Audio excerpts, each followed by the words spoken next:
title. Can we bow our heads in prayer? Dear Lord and Heavenly Father, as we're gathered here this morning to do the business of this committee, we seek your guidance and your blessings on the proceedings. Dear Lord, we also thank you for all the blessings you have bestowed on this country and on each of us as individuals. We continue to honor your name and your glory, in whose name we pray. Amen. Amen. I have not received any apology for absence or lateness. I do not know if any other member has been asked to convey an apology.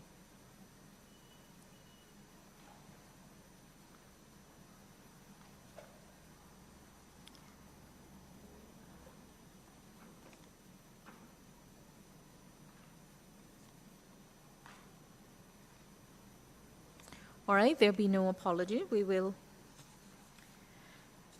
My opening remarks really are centered on the progress that we have been making, and to once again express on behalf of the committee our gratitude to the persons and groups that have taken the time to make submission on the bill so far. From my chair, it has been nothing short of interesting to hear and interact, hear the presentations and interact with the presenters. We have, many of the clauses appear to be non-contentious, and it is my intention, subject to the concurrence of the committee, for us to deal with those clauses. Doesn't mean that we may not have had, or we do not have, suggestion for consideration. It does appear that the primary clause of concern is Clause 5, which sets out the pre-charge bail regime. It may be useful for us to look at the other clauses and then come back to the pre-charge bail regime. Also, a matrix, the usual matrix that is done for deliberations by joint select committees is being prepared. The clerk has asked for some additional time. I think it's almost done, but not quite, to incorporate the remaining comments matched against the clauses against which the comments are made. So those really are the housekeeping matters and an indication of how we will proceed today and tomorrow. Yesterday, the minutes of last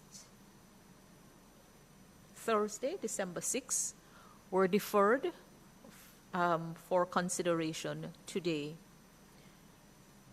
Madam Clerk, for some reason I am not finding my copy of the minutes, unfortunately, because I did go through and made notes on it, just requesting an additional printed copy. All right. Members, if you just permit a moment while we get some copies of the minutes that are to be conferred today.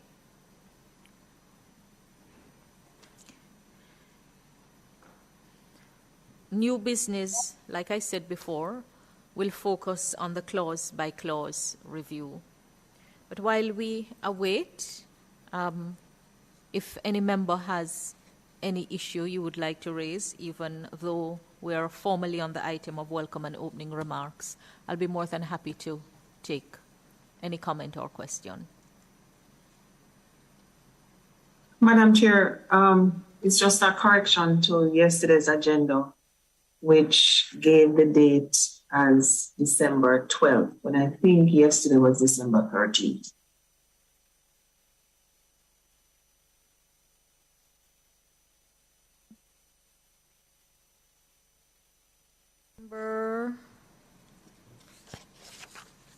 The minutes said December 12? No, the agenda, yesterday's agenda said Tuesday, December 12th. I see. But I think it was Tuesday, December 13th. Very well. Thank you, Member Rodriguez Campbell.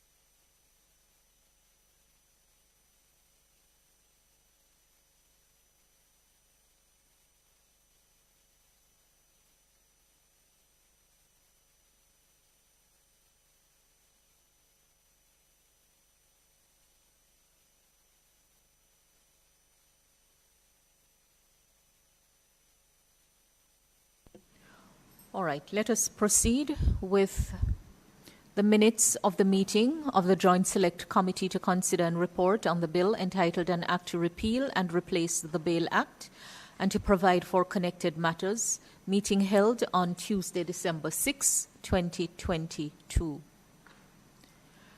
Starting on page 1, paragraph 1, lists persons in attendance, those absent with apology, with or without apology, and the support persons present. Is there any correction to paragraph 1 of the minutes?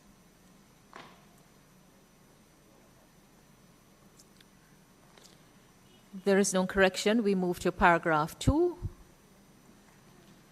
Paragraph 3. Paragraph 4. Moving on to page 2 at paragraph 5.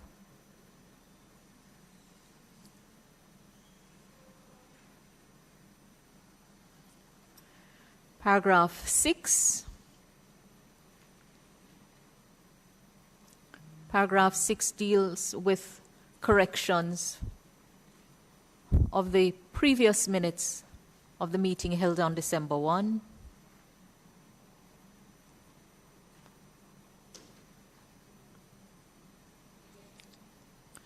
Moving on to page 3, paragraph 7.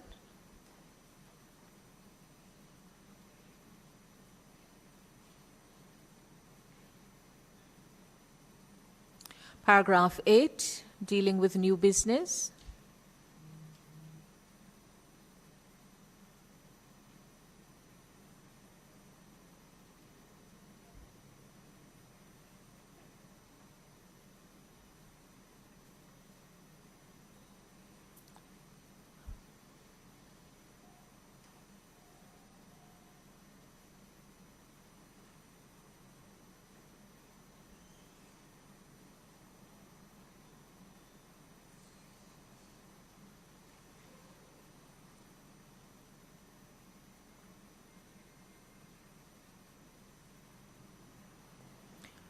Clause 3, the report on clause 3.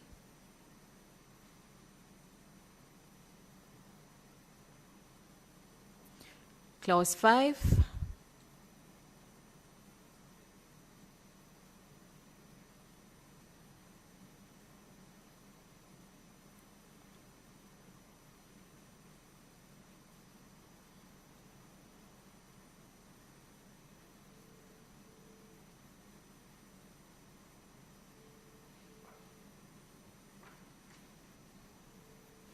Clause 7.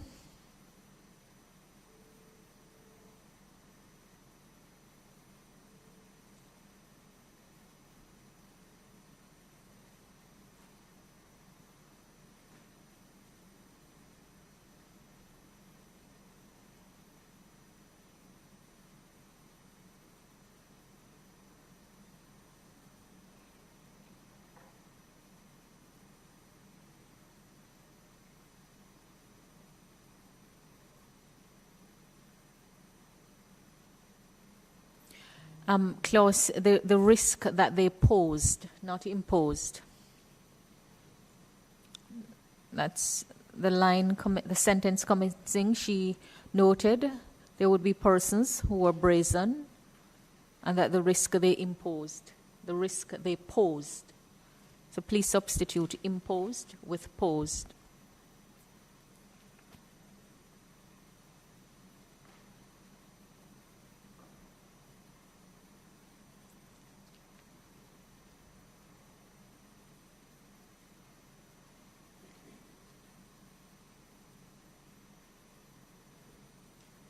Going on to page 4.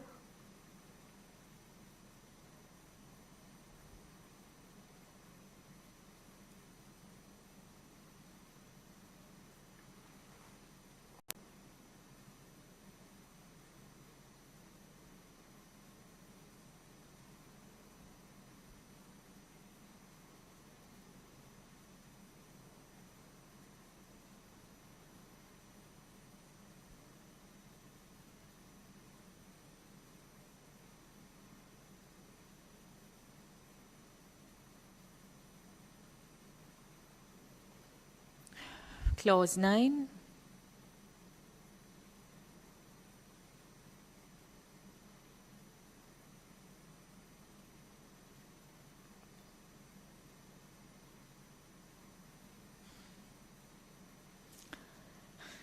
I don't think I can overemphasize the importance that the minutes be reported in reported speech, which means past tense.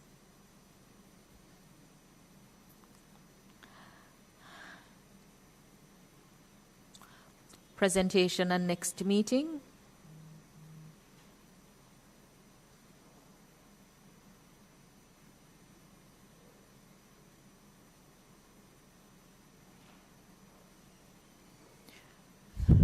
Any other business? Paragraph 9.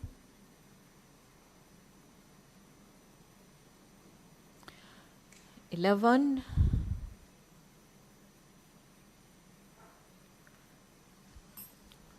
Other than the correction indicated at paragraph 9 on the clause and clause 7, substituting imposed with posed.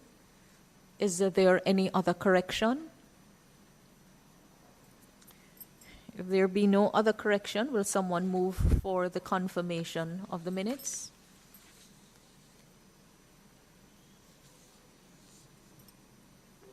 Member Donovan Williams.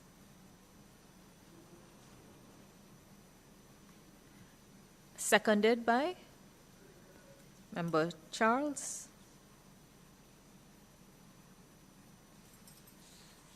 All right.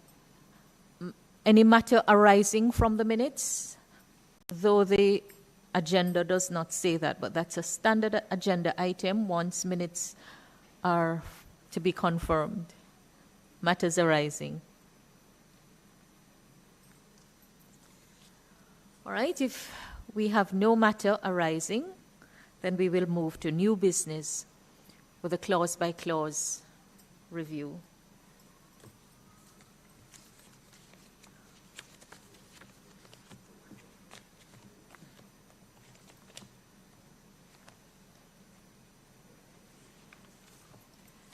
Asking everyone to have your bill to hand.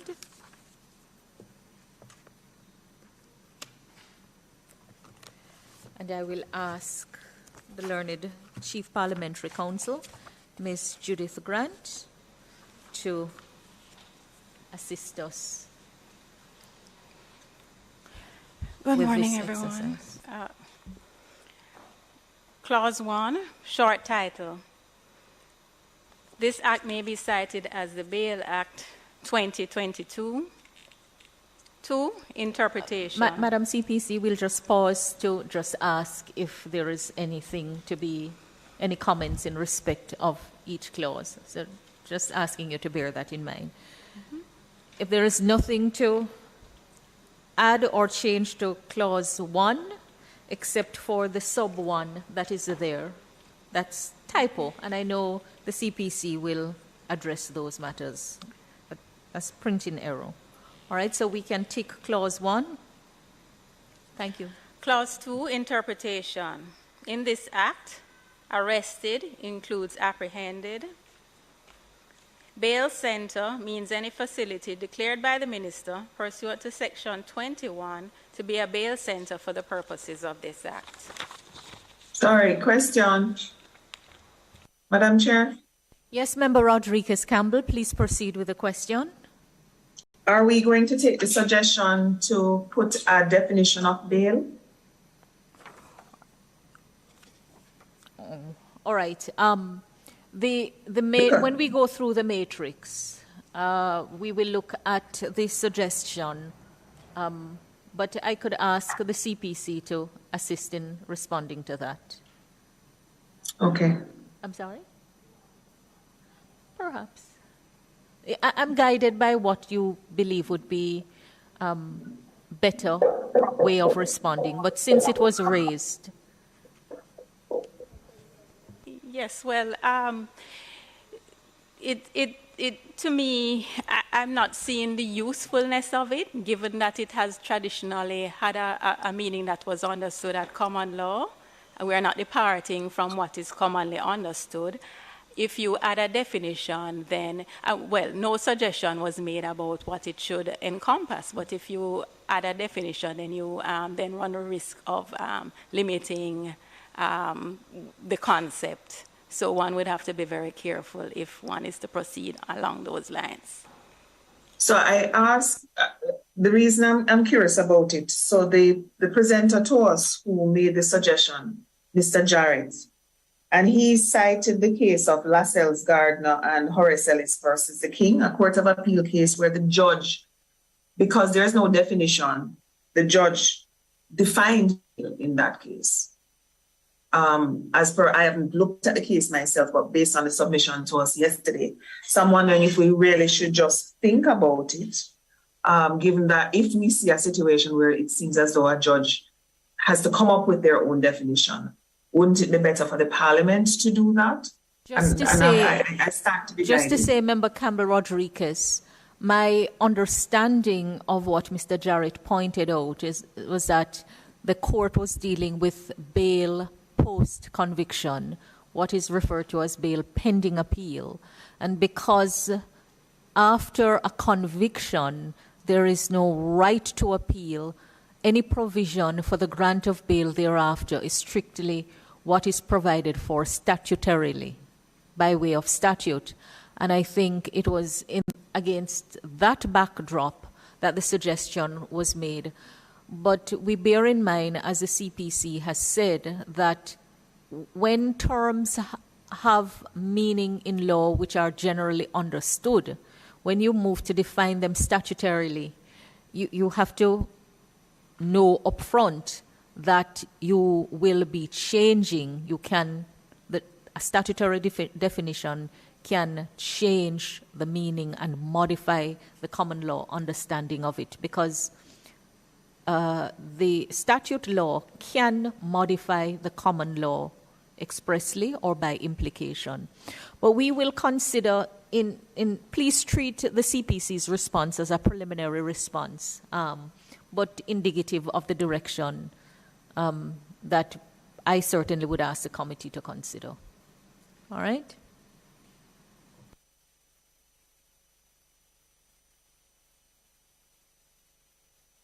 Child means an individual under the age of 18 years. Conviction includes A, a finding of guilt, B, a finding that a person is not guilty by reason of insanity, C, a conviction of an offense for which an order is made placing the defendant on probation or discharging the defendant absolutely or conditionally. Excuse me, Madam Chair. Yes, on CPC, Mr. Sinclair. Can you just explain to me, or you, in respect to the use of the word conviction, discharging the defendant absolutely? You have that as a definition of conviction. But can you just give me an example of where a person is discharged? Absolutely. And why you would be using conviction in reference to that situation?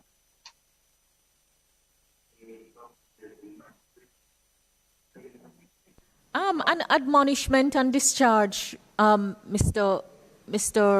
Member Sinclair, is what comes to mind. So this definition exists in the Bail Act, but that absolute discharge is where a person, by way of a common law sentence, as it were, is admonished and discharged. And really bear other consequence. But it's not that you have not been convicted for the offense. It's just that you are not asked to pay a fine, you're not asked to serve a term of imprisonment, or even be put on probation. The admonition and the discharge. Yes. Yes, I figured that is where you're headed with it. But I did not personally classify that as a person being discharged. Absolutely, because there is an admonition. Person is admonished and discharged, meaning that they were just not imposed with a fine. But there is the reference to a person being admonished, which does not seem to be a situation where you are absolutely discharged from whatever you were charged with. Well, and so that is where I had a concern. I understand. If you look in the current bail, in the Bail Act, you will see that the definition as is carried over from that, and it is understood that I appreciate it's that. where the order is made, that, Madam Chair. I appreciate that, but I was not around when that Bail Act was being. But you were at the bar at that time. Pardon me? Yes. All right. We can flag this second part of it. I was trying to see if it can be made. Let me ask the Director of Legal Reform if she wishes to make a response. Well, I just wanted to point out that it's not defining what conviction means. It is simply saying that in all of these situations, when the word conviction is used in the law, it encompasses A, B, and C. It's not trying to contemplate every scenario. It is, as you can see, it says it includes. And so if the person is discharged, whether it's an absolute discharge or a conditional one, or if they're placed on probation, the point is they have been convicted of the offense, and when we speak of conviction, it also includes that situation. I believe that is what is being done here. And it's not seeking to encompass every scenario either. It's just difficult to appreciate when a person is discharged from an offense. Absolutely. That one could still be using the term conviction in reference to that person, but or to that situation. Well, so, Member Sinclair, if we can look at it and if anything can be adjusted, fine. If not, then we can always work with it. But it's just that just to say, I mean, I understand. This is different from a situation where a person a matter has been dismissed either for want of prosecution or it has been thrown out. So that's a different situation. The discharging of the person is a reference, is what, it's where the person has been discharged. But I do know from my own practice, both at bar and at bench, of circumstances where a person has been convicted and the sentence, I cited the admonition and discharge, and that discharge is an absolute discharge, and it doesn't change the fact that the person has been convicted. Chairman, that was my question. That was my question. If, in your experience, you've ever had or seen where someone has been convicted and had absolute discharge after, and if that has ever happened, or if that's a possibility, then these words would have to remain for a layperson to understand. Thank you. Deciding official means the court, judge, justice of the peace, or constable, as the case may require, who is the competent legal authority on the matter of the grant of bail or any question relating thereto pursuant to this act or any other law. Maybe we could pause here because some questions were raised as to the use of the term deciding official. Madam CPC, you want to give some guidance? I think one of the presenters mentioned it. Basically, the concern was that in some instances, the term, well, in some of the provisions, only one of the deciding officials was the person empowered to act. But in those cases, in the bill, it is specified who the particular person who is empowered to act. Deciding official is an umbrella term intended to cover those provisions where any of those deciding officials might be the competent legal authority. I don't think one can escape from having that umbrella term. Otherwise, it would lead to some convoluted drafting where we would have to repeat each of the terms, court, judge, justice of the peace, or constable in every provision where it's to apply generally to any of those deciding officials. Thank you, Madam CPC. And just to say that these persons are named the competent legal authority on the matter of the grant of bail because of our reading of the Constitution, as those persons who are authorized by law to deal with these matters. Member Charles, you had a question? I was curious about the constable because from my memory, the arresting officer can't be the same person, so it has to be someone that's above him. So if he's a constable... Let the CPC respond. Okay. It's always a question raised because of... My ignorance, I apologize. Madam C. Right, so constable is defined in Interpretation Act. In this sense, it doesn't mean a literal constable person who is of the rank of constable. It simply means generally a member of the constabulary force.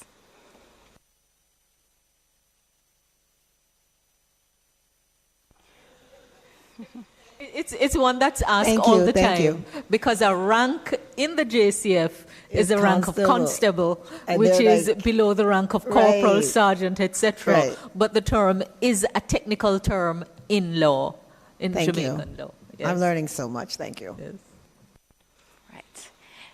Defendant means an individual who is A, charged with or convicted of an offense, or B, detained or arrested for an offense, or for whose arrest a warrant endorsed for bail has been issued and who has not yet been charged with the offense, but does not include an individual committed in default of payment of any sum of money or for want of sufficient distress to satisfy any sum of money or for failure to do or abstain from doing anything required to be done or left undone.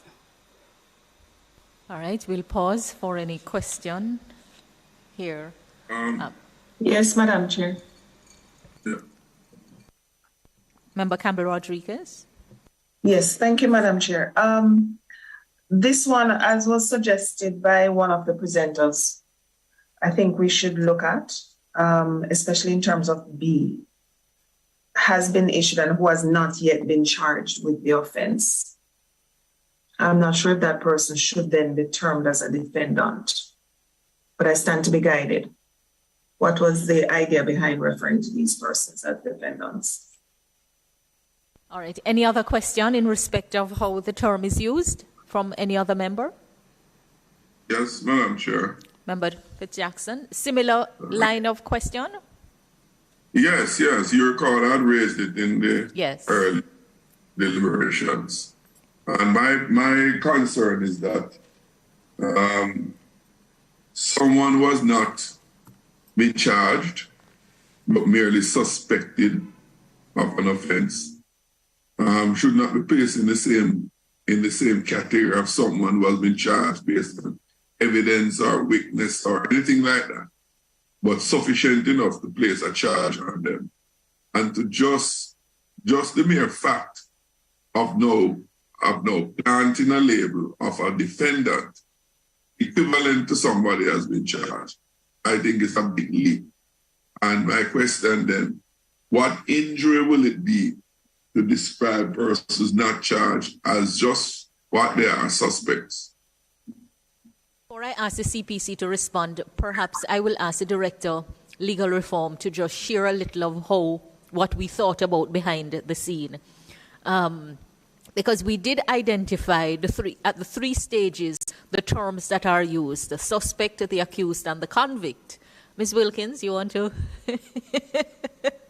Because you know the debate we had behind the scene on this matter and the back and forth between drafts. Yes. That's a rough one for me, Chair. I recall it was explained as a term which, once it is adequately described in the bill, or the way in which it is to be used in the bill is adequately set out in the definitions, that it ought not to pose any problems. So the issue really is what the word connotes generally. Drafters don't have to necessarily stay with what a person's perception of a word is. And I think that is where we are, the perception of the word. But once it is properly defined in the bill, you look at it and you will use it contextually. So that is all that I can possibly say in terms of clarifying that point, that don't think of it as it is perceived usually, but think of it as it is defined here, and it is used in the bill as defined here. I think we have to assess it on that basis. And then it goes to my point, because I do have a problem with the definition, as I mentioned. The last part of B, the last section of B, where it says, and who has not yet been charged. So I do have a problem with the definition. That part of it is actually in the current bail law, Member Rodriguez. But I called on Ms. Wilkinson because we had a raging debate behind the scene. I had suggested to the team that we used the word suspect, accused, and convict, and they told me it was too harsh to be used. No, but Madam Chair, it's not in the old bill unless I have a bad copy of the old bill. No, the part about who has not yet been charged with an offence? Yes, in the old act on page bail in criminal proceedings. Look at the definition of bail in criminal proceedings. Right, but I'm saying in the definition of this defendant in the current. I'm saying, look, if you have the current Bail Act before you, yes, look I do. at the definition of bail in criminal proceedings. Yes, I see that there. And as you know, it's this bail in criminal proceedings is not now in the new act. But what I'm saying is, it says bail in criminal proceedings means bail which may be granted in or in connection with proceedings for an offence to a person charged with or convicted of an offence, etc., etc. But I'm talking about specifically defining. Don't do the etc., etc. Read the last part of it. In connection with an offence to a person who is under arrest for the offence or for whose arrest a warrant has been issued. Right. Right. So I'm not sure there. It says a person charged with or convicted of the offence. It doesn't say someone who has not been charged with the offence. All right. We have had to take guidance from the learned CPC in how to reflect the policy intent. So I will let her, because the matter was considered at length. So I will turn over to the CPC to give the guidance. Before you do. But sorry, can I finish, Member Jackson, please? I'm saying is, Madam Chair, the bail in criminal proceedings, I get what is being said there, but specifically as to how you define a defendant, what I'd really love for the CPC to respond to is, why would we ask somebody to be a defendant who has not been charged with an offence specifically? The CPC will give you the explanation. would like to comment before the CPC. You have something else to add before the CPC answers? Yes. Very well. Yes, that's what I'd like to speak before. Just to join my colleague, Senator Rodriguez. I heard mention made a while ago about, well, what the definition is in the old act. But if I'm correct, this act is actually will repeal the old one. Therefore, the definition in the old act won't exist anymore when this act comes into being. So if it is the case that it's, by definition it's in the old act, it wouldn't have much relevance going forward in that act won't stand. Secondly, I recall you making the point, Madam Chair, in the very outset, that one of the objectives, not only in this piece of legislation, but subsequent ones, is to make it more, should I say, user-friendly, simpler language, less legalese. That said, if for the ordinary person, not just mere perception, but reality, for the ordinary person, a defendant is one that is seen and are taken to be one who is charged, have to defend him or herself against that charge. It would be different from someone who is not charged and who has been picked up because of a suspicion. Why is it impossible or extremely difficult to not use a suspect and to insist on calling that person a defendant? Before the CPC come in, my reference to the current Bail Act is because we have carried over some things from the old Bail Act, but we may carry them over in different language for clarity and having regard to just the tidying up exercise and the rewriting exercise. So reference to that was because of that. You are correct that once this law is passed, the Bail Act 2000 would be repealed, and this is the law that would take its stead. But like I say, we didn't start the exercise from scratch, and some provisions are carried over, some of them almost in exact form, some of them tidied up. The other thing is that we knew that just from the discussion that took place behind the scene, we anticipated that questions would have been raised about the term defendant. We ourselves had that discussion behind the scene. And like you and others who have presented, I'd pointed out to the team that the 3 stages at which bail is being provided for, there is actually a term understood in law for the person who would be the subject of the grant of bail. The suspect, the convict, and the suspect, the accused, and the convict. And the discussion that we had behind the scene was to use a term that was least pejorative, if that's a word, without being tongue-tied. And then we had to have regard to how it would be drafted, and this is where we had to step back to be guided by the CPC. So I will allow her now to give the guidance that she gave.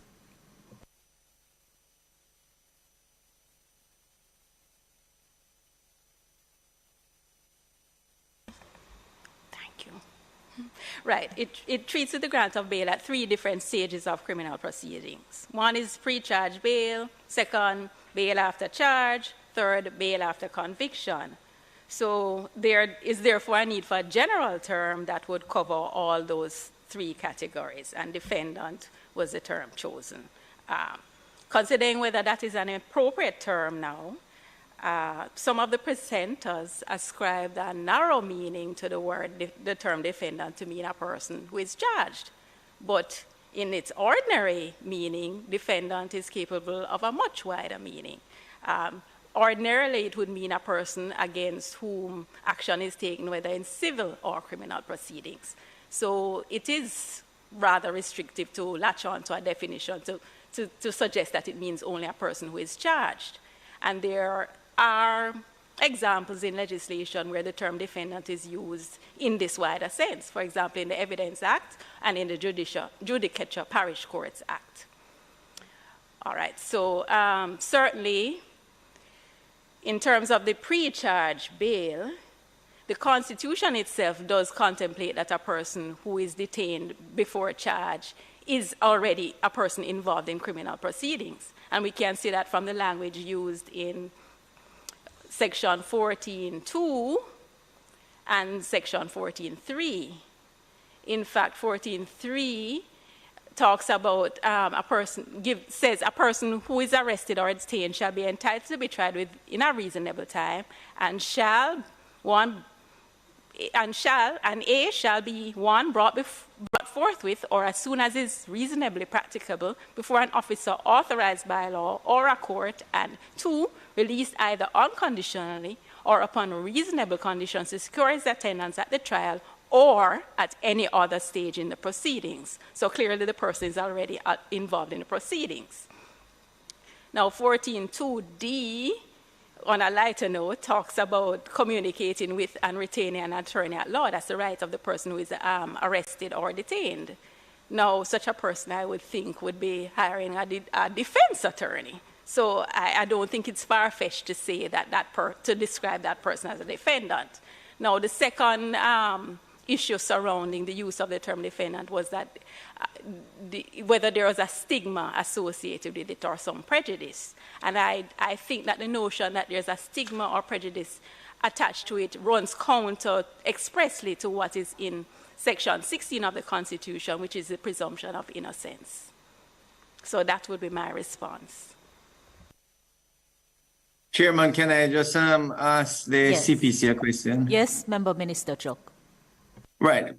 If we use the term suspect instead of defendant, would it infringe or would it affect the legislation in any way? Because what I'm really saying is that if we use the term suspect, since the person has not yet been charged, would that be a more appropriate term?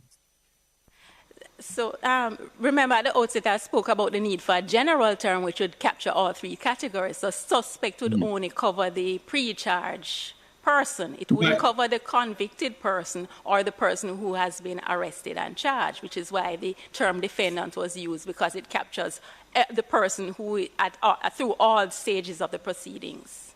Why do we need one term to capture all 3? Right. Because there are provisions in the bill which apply to all 3 categories generally. Now, I would draw your attention also to the existing Bail Act, which I think, unfortunately, it seems as if the drafter might have caved into this need to separate to not describe as a defendant a person who has been arrested or detained but who has not yet been charged. Because if you note, bail in criminal proceedings speaks to a person who is arrested in relation to an offense. It doesn't say has not yet been charged, but it's implicit because A already speaks to the person charged, so B speaks to a person who is not arrested, who is arrested but who has not yet been charged. Then in the definition of defendant, it goes on to speak only about a person charged with or convicted of an offense. Now, that's unfortunate, I say, because when you get to the general provisions of the Act, which speak to certain rights, such as the right of to receive a copy of the record of decision of bail, the reasons for granting bail, those provisions only give those entitlements to a defendant. So clearly the person who is granted bail prior to charge would not be included in as a person who has these rights. And I think that's an unfortunate result of this attempt to separate them from being labeled as a defendant. But I would say, if I may just continue, CPC, since the idea is that this is a new provision, of pre-charge bail, and for us to get some support, if we use the term suspect to, differentiate it from a person who is charged, the question is whether we could. Would it really affect the rest of the legislation? what is the value of the separation, though, given the presumption of innocence, and also given the fact that you run the risk of then trying to separate these people. When you separate them, you would deprive them of certain protections, which these general provisions, which are intended to apply to them, should in fact apply. So what's the value of separating a suspect differently from a person who is entitled to the same rights just because of the stage of the proceedings at which they're involved? Because if the rights are the same, what is the value of the separation? May I? Madam Chair, may I? If Minister Yes, Chuck is Member finished. Rodriguez, yes. Yes, I'm just, I hear what the CPC person is saying. However, I think it is still important for us as legislators to consider how people in our country think about the use of certain words. And I remember you're saying that in other jurisdictions, defendant is used in the same way. And I'm just wondering where, because my non-loyalist search from the UK and from Canada shows that a defendant is a person who has been accused of an offense. And the point Minister Chuck just made, that we need persons, this Section 5, for example, why make this the dislike of the section greater by calling someone a defendant? And what's the harm other than having to rework the legalese around it in just calling them a suspect? Do we hurt anything at all other than the need to reword and to probably make the drafting a little bit more difficult? So, is there any harm in doing so? Member Campbell Rodriguez, like I said, this is something that we haggled over behind the scene. And the concern that was raised before the bill came to Parliament, pretty much the same concern being raised here. Will the term bring prejudice to the person? Yes. And we looked at it, and we took the view that because the Constitution provides for a person who is suspected of committing an offense to be arrested or detained, then even at that stage before a charge is preferred, the person really would have something to answer. We don't get to guilt yet, you know. They would have something to answer. And when we looked at it and we took the guidance from the CPC, again looking at how the Constitution provides for stages of proceedings, we came down. I mean, they persuaded me that it was a better way to approach it, precisely also because of what the CPC said about how the term, well, first of all, the drafting, the convoluted drafting that would be required, and just to ensure that the person who is to be granted bail, regardless of the stage, would be entitled to all of the protections in the law.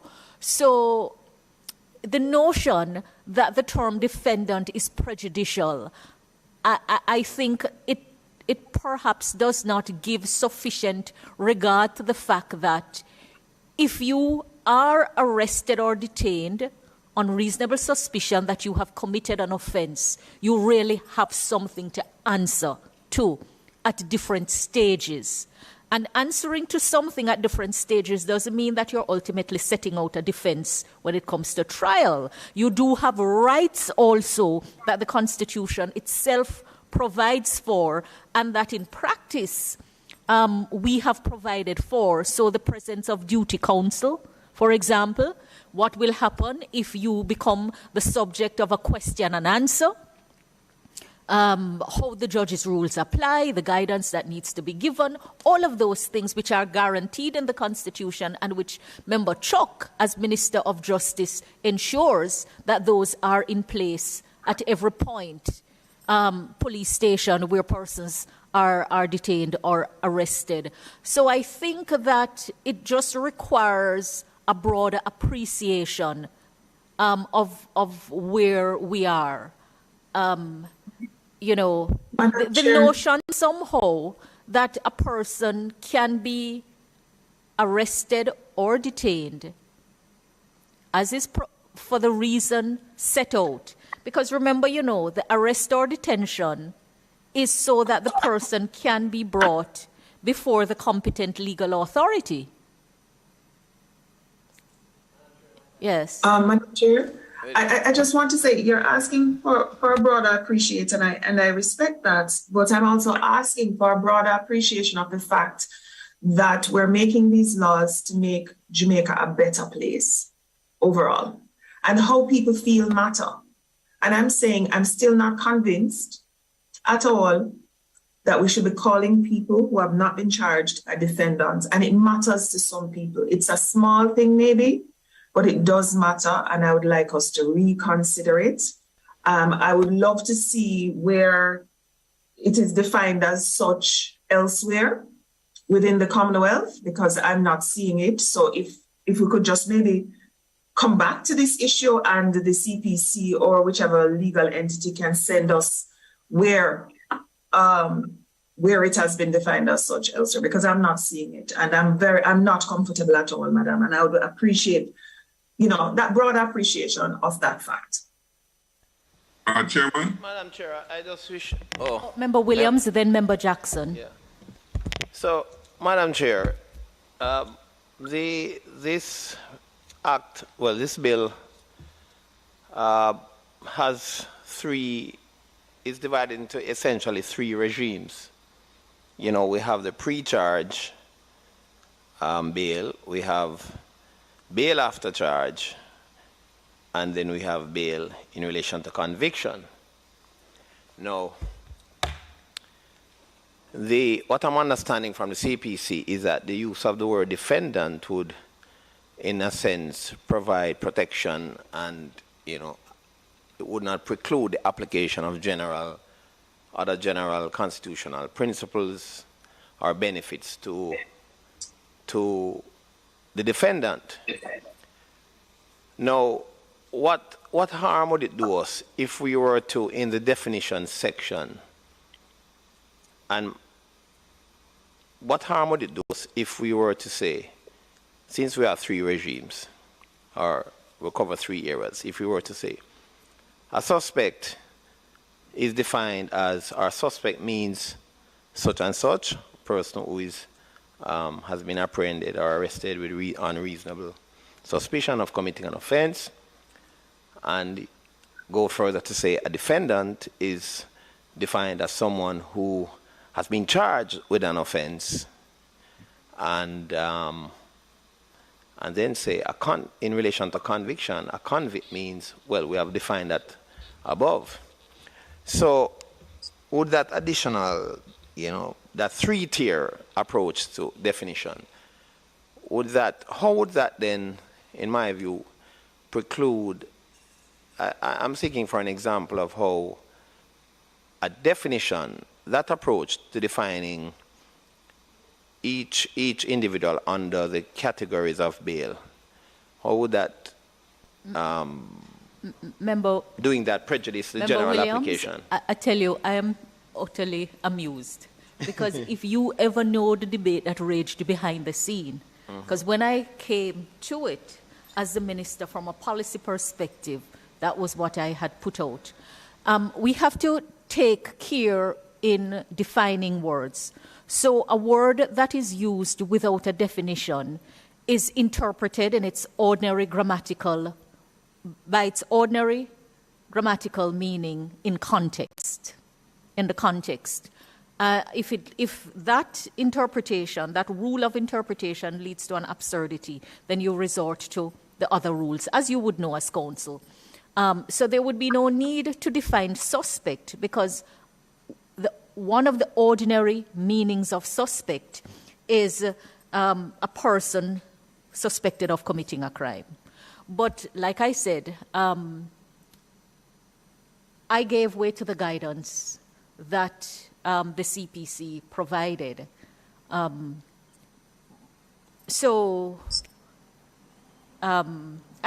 appreciate. Let me tell you what also was one of the concerns, and I think it was the Director of Legal Reform didn't want to use convict for the convicted.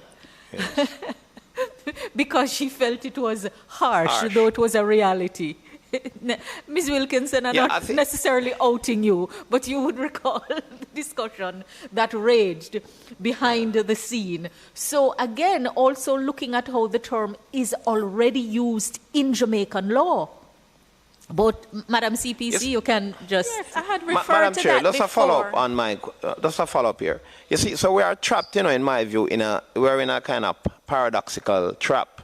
Because in one breath, we're seeking to euphemistically make, soften the blow in the sense of a person who has been arrested and not charged. But, because defendant really is used in a softer manner. We use the term more in civil practice. We don't really use it in criminal practice. It's definitely used in a softer manner, even in criminal practice. Those of us who work in the courts know that. Because suspect to me, and my honest opinion, suspect to me, is harsh. Is harsh. That was the view behind the scene. That's my personal opinion. But I'm trying to, but you see, that's my subjective view. Objectively, some people see the word defendant as, whoa! The man is defending something. Yes. It's amazing. So just to say before you come in, Member Charles, that personally, I just gave way to the guidance because we all need to be guided on matters.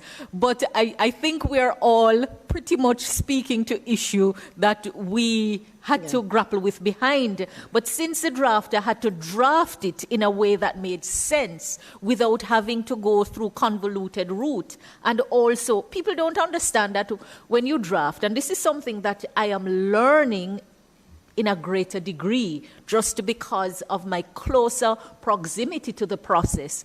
A lot of work goes into the thing. I mean, when I see when we give the CPC instructions, and the process that we went through with this bill, and she explains how she translates it, or we would say, Madam CPC, this is what we're seeking to achieve, and she went away and come back. I'm nothing short of amazed. Because it's a skill that, though trained as a lawyer, I don't have that expertise.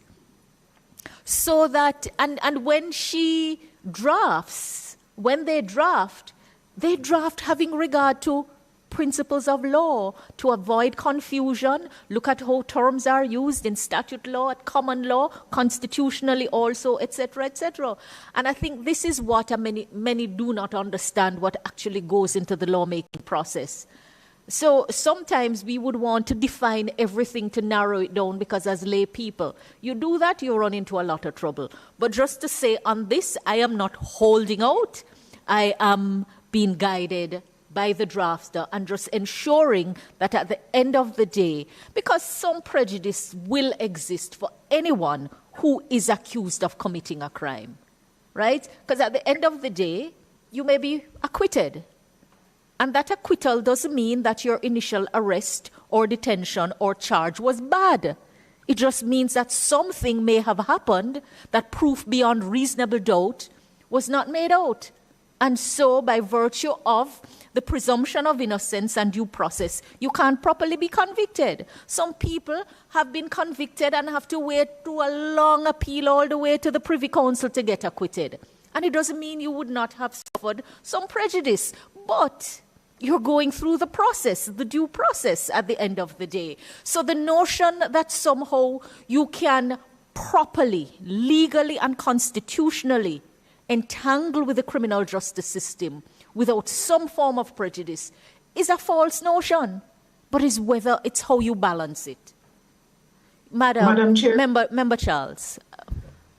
I bring to the committee a different view with my experience. I have practiced abroad, and it just takes one person to say something about you for you to be investigated. And as soon as you're investigated as a professional, you immediately have to defend yourself. So you're a defendant.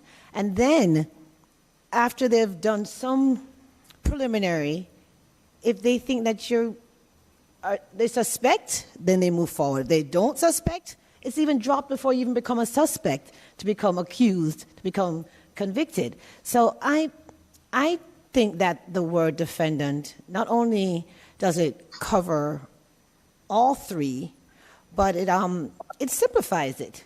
And if you have a question, as soon as someone comes to you, you're going to get an attorney. And the attorney will clarify that. But I do believe that would. I wonder whether it is because many do not understand that it's not any individual that is the defendant. It's a person whom the Constitution says can be arrested or detained because there is reasonable cause to suspect that the person has committed an offense, and that person is to be taken before the legal authority. I think that may be a lack of appreciation.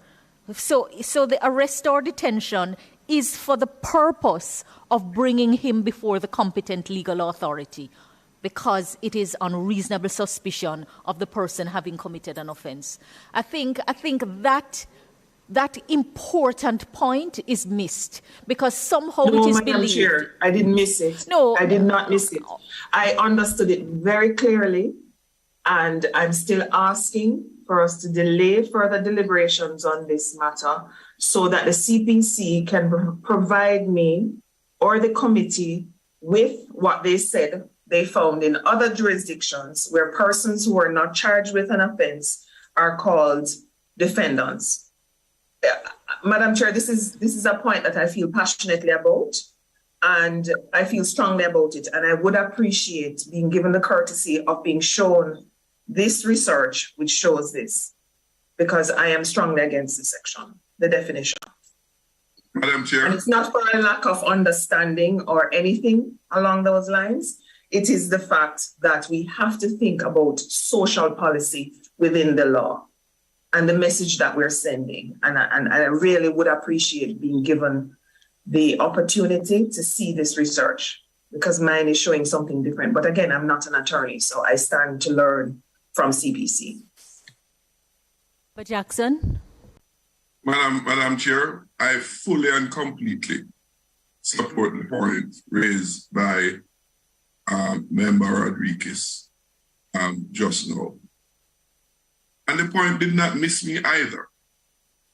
And the points that were raised, including those from the Chief Parliamentary Council.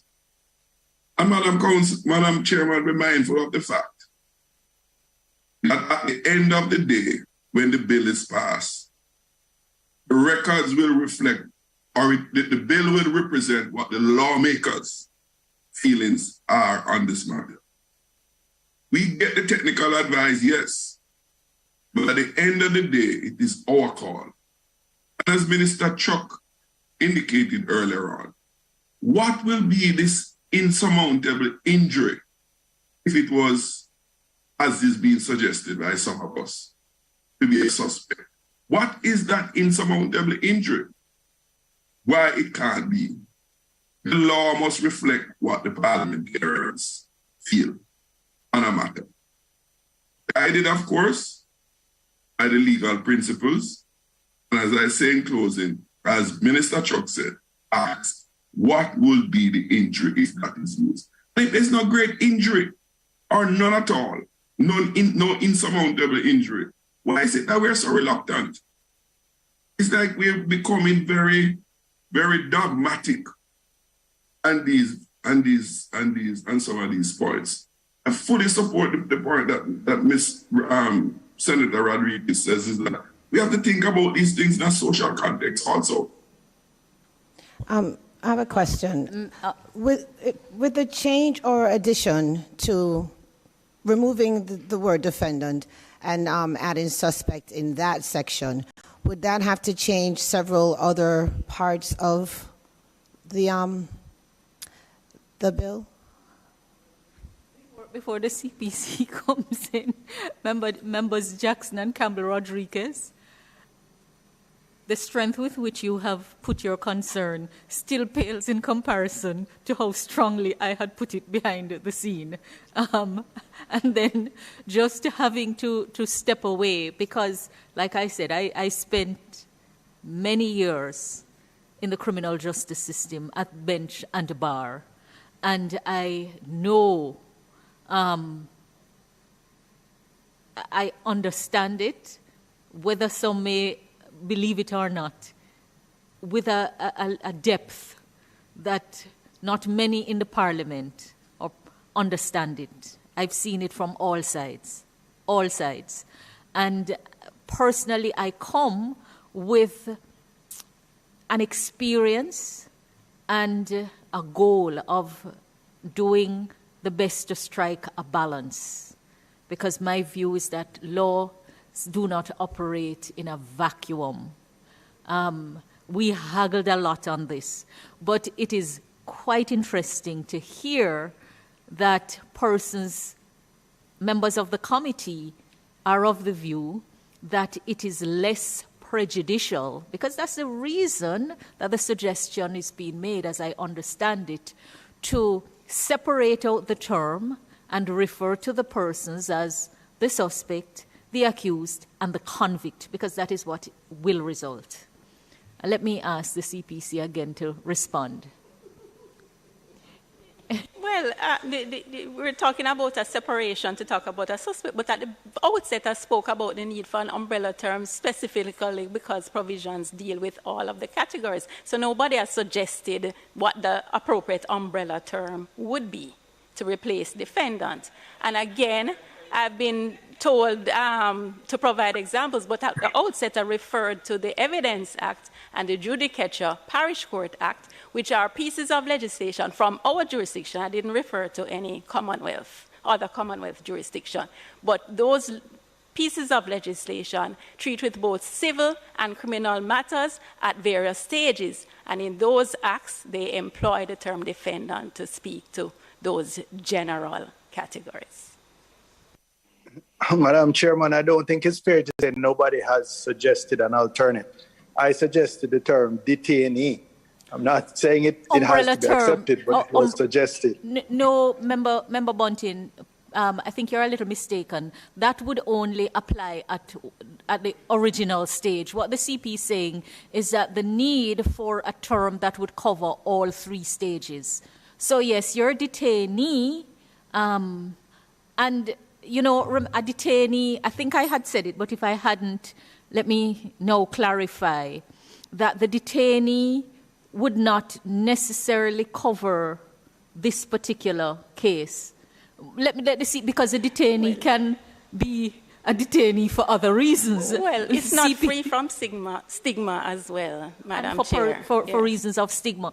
So I have to tell you, I find the discussion very interesting. Member Williams, you're saying something?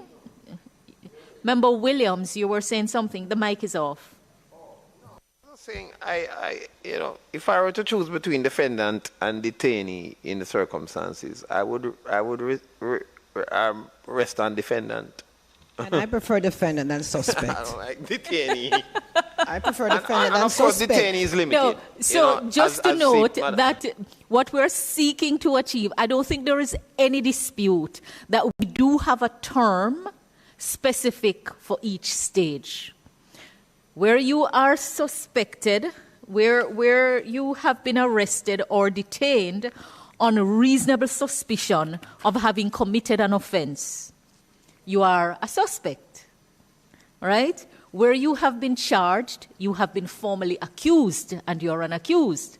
And where you have been found guilty, you're a convict. So all of us are agreed on that. We know exactly what we're speaking to. The challenge, because I'm not the drafter, and every legislation has different challenge, and I have to, is what umbrella term would you use to cover all three? And since in our law, in the... Madam Chair. Yes. Why do we need an umbrella term? I'm sorry? Help the non-lawyer here. Why do we need an umbrella term? Madam CPC, please respond. As I said at the outset, there are provisions in the bill that treat with all three categories. They are applicable to all three categories. So in that case, we would need a term to cover all three so that we don't get into the convolution of having to repeat the three different categories in the same provision, which then on the flip side, you get the complaint, oh, this legislation is unreadable. And also you might fall into the trap, as I had referred to before, in the existing Bail Act, where the term defendant was used, but it wasn't used to capture the person who is detained, arrested, but has not yet been charged. And so some of the provisions which confer rights on a defendant, well, all the provisions that confer rights on a defendant by virtue of how narrowly defendant is defined would not have captured the person who has been arrested, but who has not yet been charged and who has been released on bail.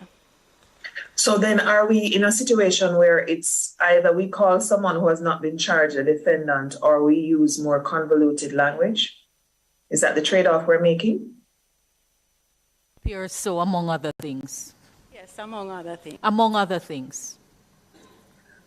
I'm still on the side of not using the term defendant, Madam Chair, and so I'll just record the fact that I am not in support of referring to somebody who has not been charged as a defendant. Member Rodriguez, in cases where the law already uses it and they have to respond to what they have to respond, you also have that discomfort because it's not something new to Jamaican law. And but it is something that is something new to Jamaica, Madam Chair, and it's controversial. You know, it's only how it is being...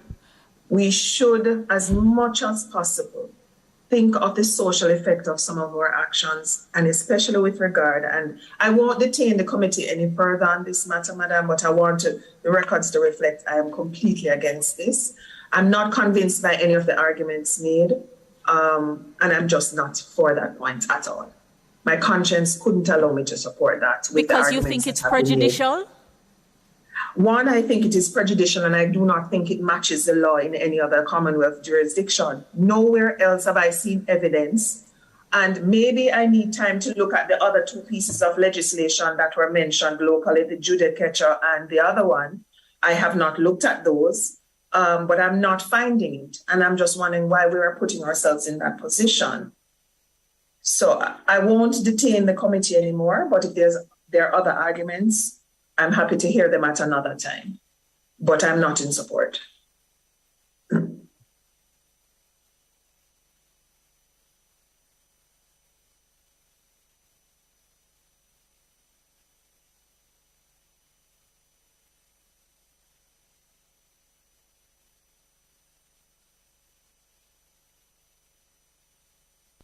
All right, the point is noted. The definition is listed right here in the Act. So we are considering changing the umbrella term because it's not comfortable. I'm just trying to find out exactly why, because it states it right here. Defendant. But Charles, it's that definition that I have a problem with. So but it says it right there. It says it on B, detained or arrested for an offense. And that's probably you weren't hearing because I'm doing this virtually. But I am saying that I have a problem with the definition. It's the definition that I have a problem with, Member Charles, for B, where we're saying a defendant includes someone who has not yet been charged with an offense. But that is what I have a problem with, Member Charles. The definition. And I'm open to changing. But Noted, Member Rodriguez, noted. Member Jackson, you having heard the response of the CPC?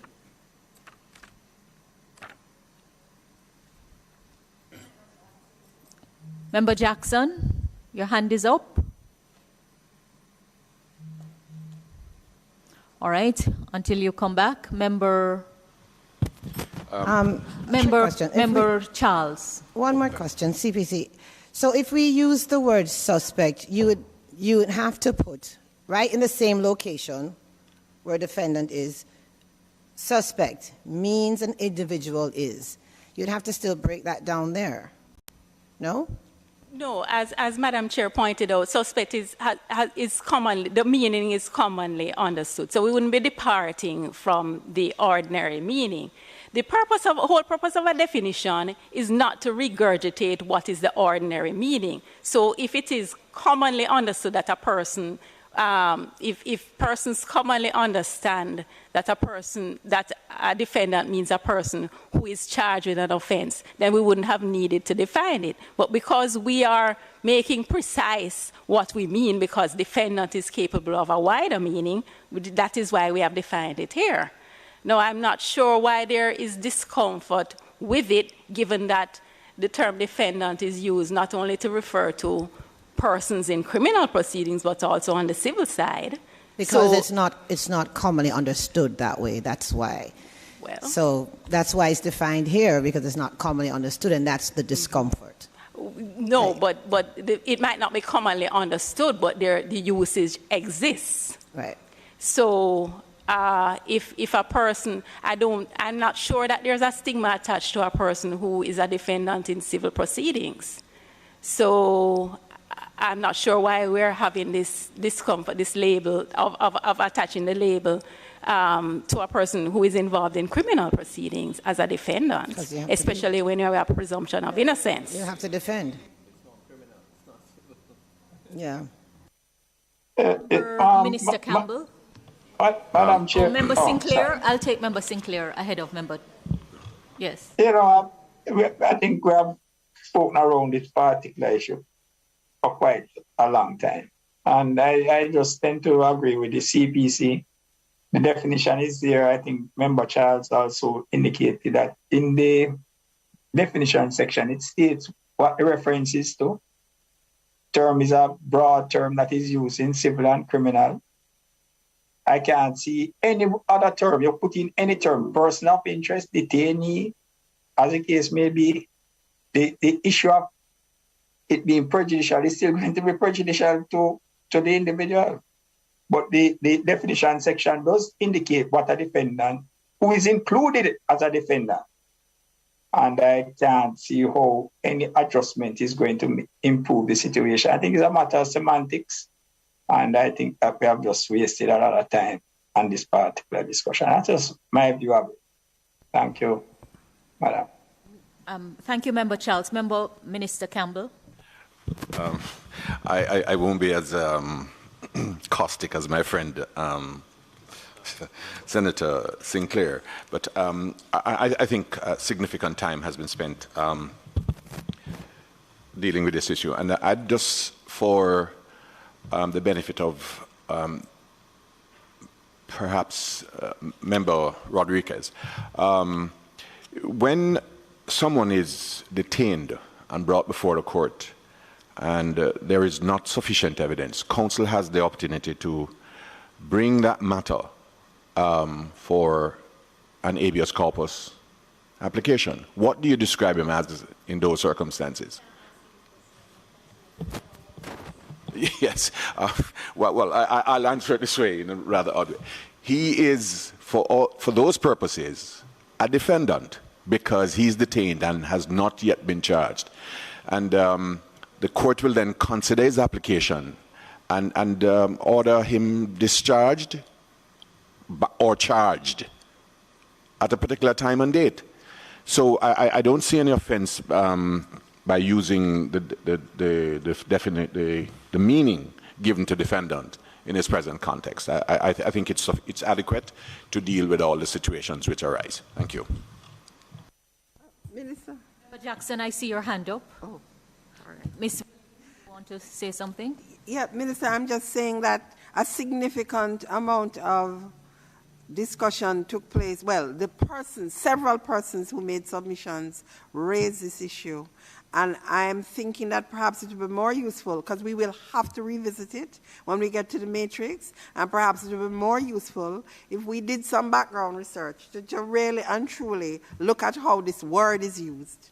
And we would send it to you so that when we get to the matrix, we can discuss it again. As I really don't think that we have considered it, considered the submissions, the submissions that were made, and we're going to have to. So I think that, I don't know that it makes sense to continue the discussion on it today. On it, no, but it's, I agree with you, but it's also important for there to be an understanding of where we're coming from, because drafting legislation is a technical matter for experts. This is not an issue for laymen, even though the law applies.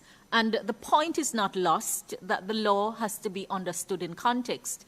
I think what may not be fully appreciated is that the term is understood. So even currently, as Member Campbell pointed out, where someone makes an application to the court to be released because he has not been charged but is in custody, that person is referred to as a defendant. So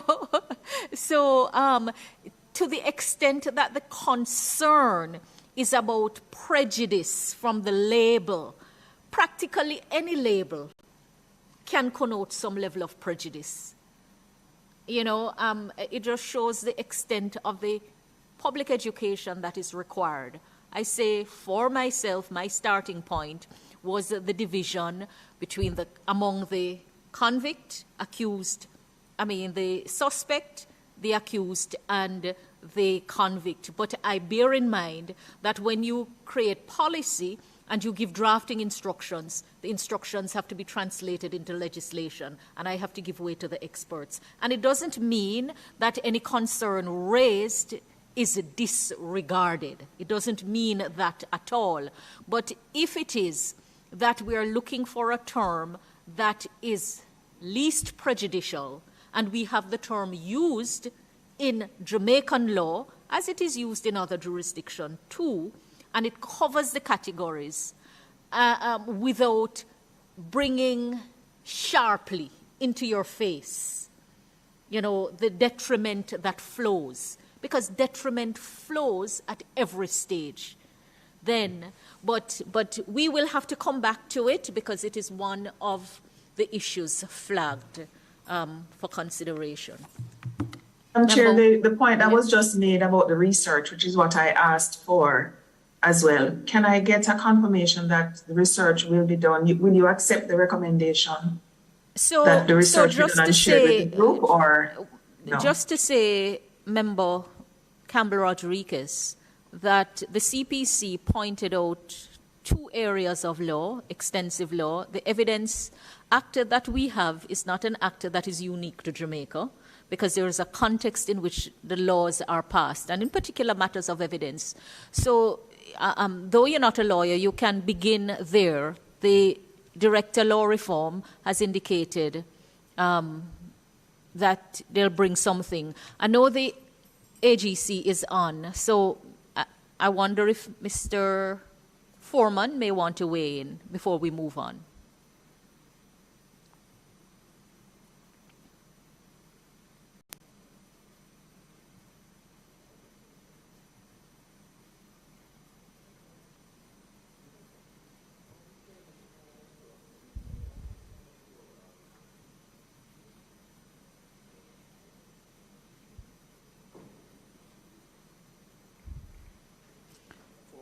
Mr. Foreman, are you on?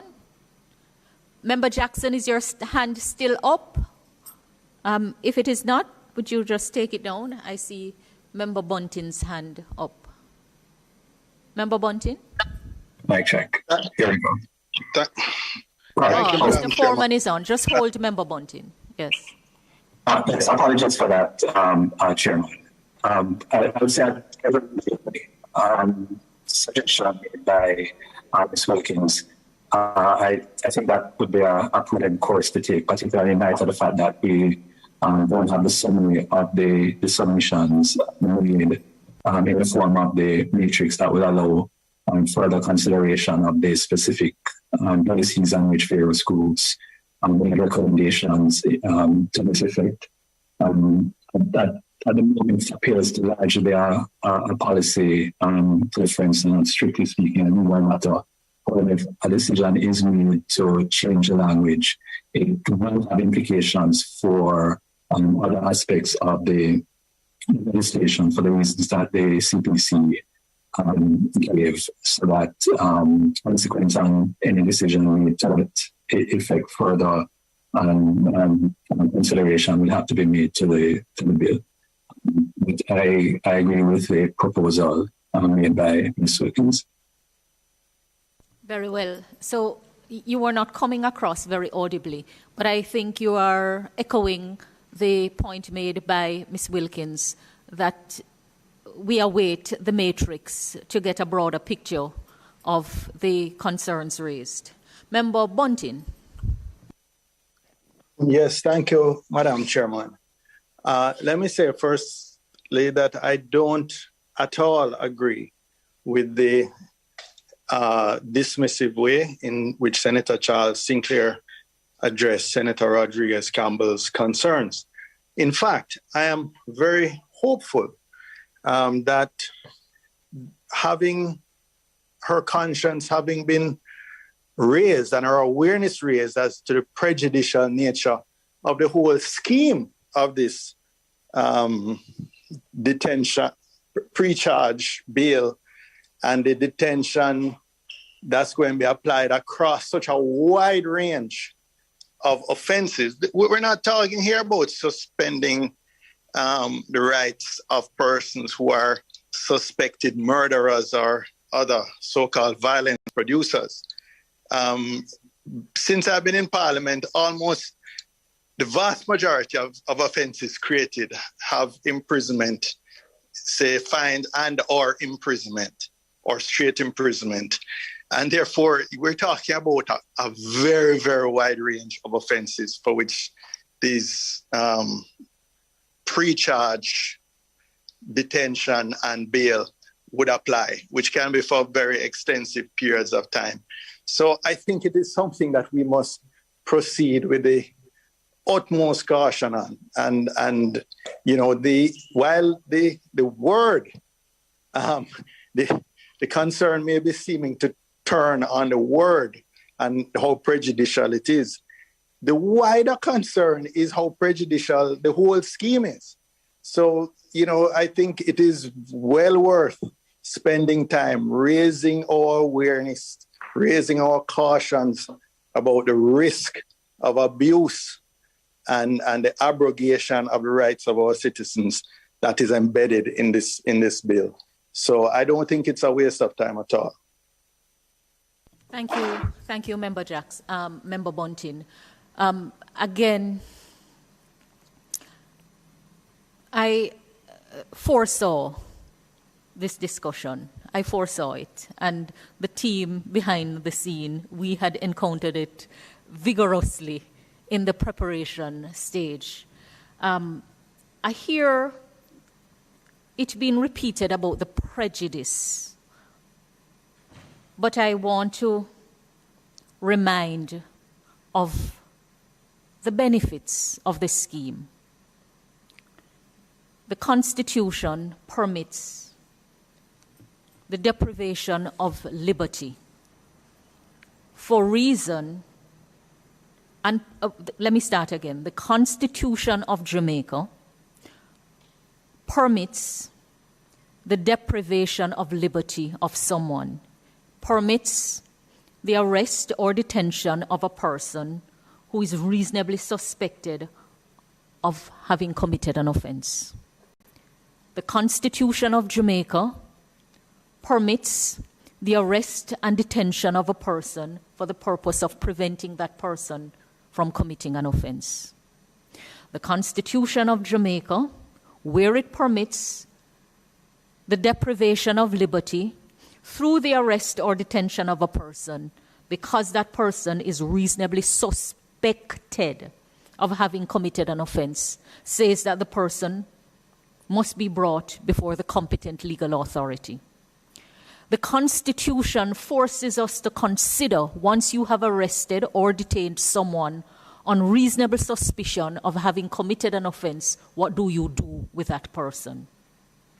The Constitution does not detail what is to be done at every stage, but the law understands and practice reflects that there are various stages that must be taken, various steps that must be taken because of the various stages of proceedings between arrest and detention and trial. Those matters are not expressly set out in the Constitution, and that is why the law in its wisdom allows for implication where there is not explicit provision. Something is implied when you read it purposely and properly. So everyone who continues to speak about prejudice without looking at what is provided for and also seeing the benefits, this is not any and every person who is being arrested and detained.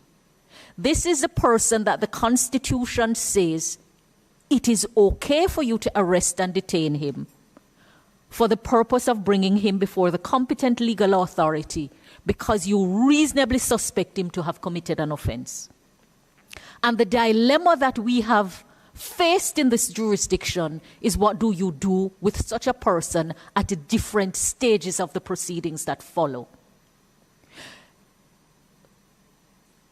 I am still at a loss in sufficiently understanding the concern about the provision when the data shows major concern about persons who are arrested and detained on suspicion of having committed an offense and they languish in custody. And we're seeking to address the matter to say that the interest of justice, the various interests of justice must be served, because where a person is reasonably suspected of having committed serious offenses, those persons must be investigated. You know, the suspicion may arise through, for example, an intercept of information. And you hear directly from the suspect or from potential witness. But what you have to do to convert that information, which is broadly referred to as intelligence, into evidence involves various stages, including contacting the service providers, including going into computers. For example, even those who are, you have reason to believe, are involved in lotto scamming, gang activities. You may have to take the computers, you may have to take the phones, whatever device, and it will take time. You may also have a situation, whether we want to accept it or not, that the experts are not immediately available, but there is no other way to get what you need to get as evidence to bring these persons to book than through a process which involves time. The interest of justice recognizes these things. And that is why what is reasonable in terms of reasonable time must depend on the circumstances and explanations given. The concern is that sometimes you hear things and there is no way of tracking how the investigation is being conducted, the stage at which it has reached. And we have provided for all of those. And all we're hearing is about prejudice without enough being said about the context in which we are dealing with matters in the criminal justice system in Jamaica. So that where the law is providing for a scheme that says nobody should be in custody unless there is good reason for them to remain in custody, thereby honoring the guarantee of the right to liberty. I'm still at a loss why the emphasis is so much more on the prejudice. There is prejudice to all of us when crime is committed, and serious crime, because all of us are victims. There is so much prejudice in this society where others don't even want us in their borders unless we go through a long process to be adjudged fit to enter by way of a visa regime. There is so much prejudice that we are prisoners behind our own homes, given the level of security and burglar bars that we have to have. That many are running into gated communities, that we can't even walk from one block to the next, that many of us have to walk with security behind us. And many who do not have it are at the risk of being robbed in aggravated circumstances somewhere. We're living in difficult times in Jamaica. And so much concern has been raised about the liberty of people. And so much concern has been raised that you look at each case on its own merits. And the scheme seeks to do just that. It is not applying to every and any Jamaican. It is applying to that person which the Constitution says can be deprived of his liberty through arrest or detention because he's reasonably suspected of having committed an offense. And you must take that person before the competent legal authority to be dealt with. The first stage of taking him before the competent authority is not trial. You don't get to trial yet. And we are providing for the earliest opportunity for you to consider whether that person is to be released out of custody while you deal with the other stages of the criminal proceedings. Are our minds so scarred that we can't strike the right balance? And this is not being dismissive of any legitimate concern raised. It is precisely because of those concerns that we have embarked on this scheme. No one should be in custody unless there is sufficient cause for keeping such a person in custody. Is it that we don't understand that the very Constitution that we are decrying or seeking to uphold does in its wisdom provide that these people can be deprived of their liberty for those reasons, and mandates that they be taken before a competent legal authority to be dealt with? And that your first point is not a point of trial.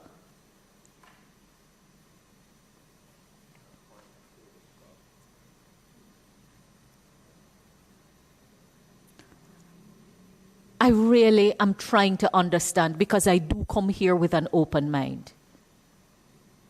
I really am trying to understand it. The impression is being given that any and every Jamaican is at risk of being placed on pre-charge bail. And when I last checked, anyone who is deprived of his or her custody and is granted bail is in a better position than being locked down in custody. When I last checked,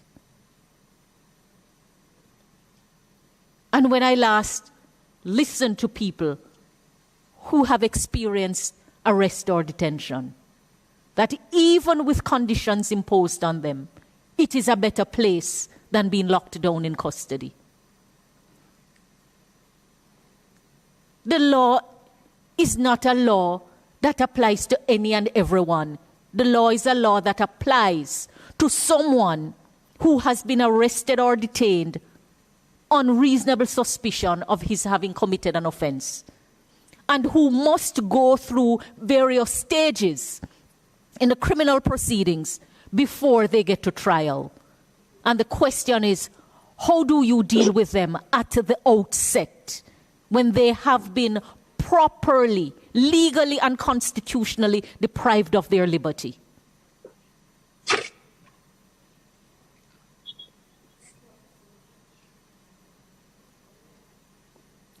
Jamaicans are relying on us to bring solutions.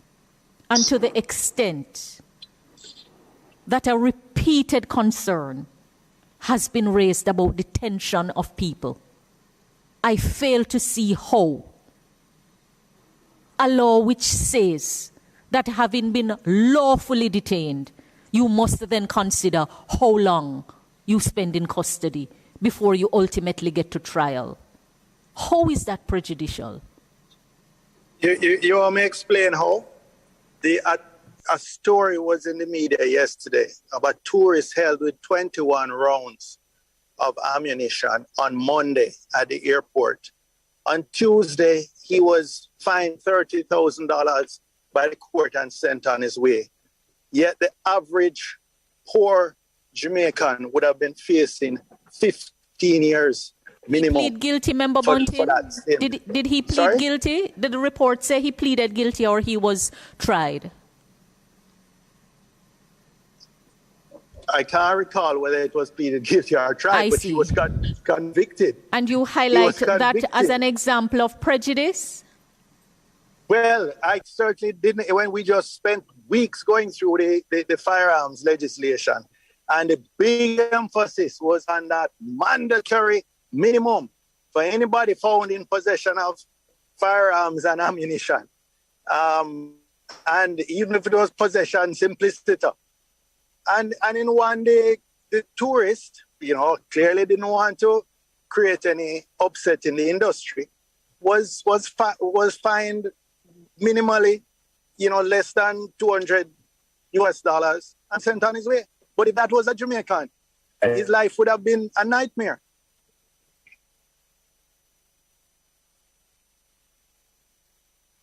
So, don't talk about prejudice as if it's something that... Member that Bunting, I think you more than anyone else has been calling for, I will use the words that I know, dealing with persons on their own merit and not casting the net. I think you use the term spearfishing. So that I don't have before me the details, and I do not always rely on reports in the media as completely accurate. But if it is that the person was brought before the court, the law specifies a minimum time in which the person is to be held in custody. Currently, it's 24 hours under the Bail Act. If the officers considered that it was not a case for which bail is to be granted, and they took the person before the court, then the person was charged and the person pleaded guilty on the first occasion, then naturally that case will be dealt with more speedily. I think we run the risk of repeating the errors and inaccuracies when we pluck out an example without having regard to the details of what happened before the court. So anyone who's taken before the court at the earliest opportunity and who pleads guilty. No, but you're missing my point. No, I'm not missing your point. You're highlighting as an example to say. For possession, simplicity I'm talking about, not the speed at which it went through the court. Member Bunting, with all due respect, I believe that there are two different situations you're talking about. It is not we, the legislators, who hand down the sentence. We indicate what the sentence is, up to a maximum or a mandatory minimum. And it is the court, having regard to all of the circumstances, that will determine along the spectrum where it finds. So if your criticism is against the sentence, then your criticism really is against the judiciary. That is what it boils down to. But you can't tell me that because not someone... Not at all. My criticism is against mandatory minimum.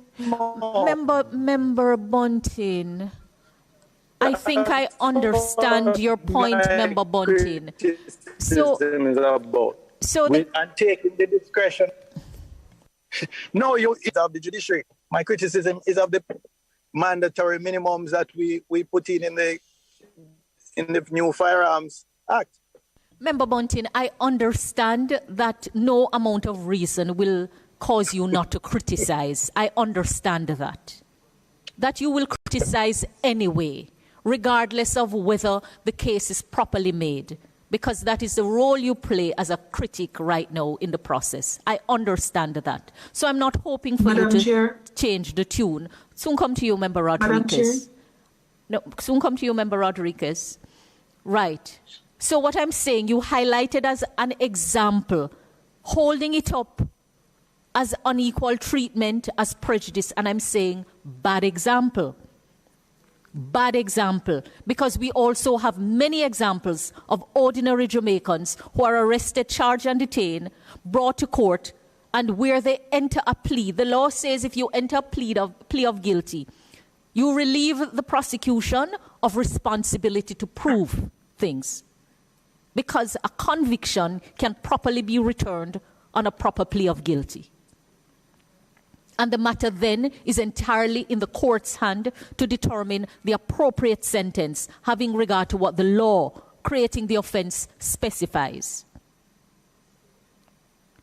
So when you have people dealt with quickly, it's a complaint. When you have them not dealt with quickly, it's a complaint. Yes, Member Rodriguez-Campbell. And please note I have my hand up as well, Chair.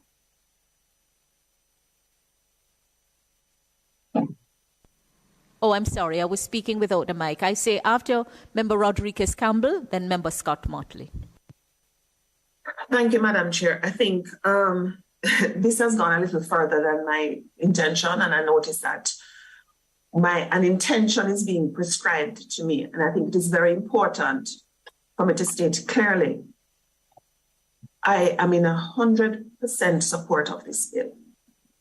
But just as we do with every other bill for a Joint Select Committee, even when you believe in the concept behind the bill, there are small things.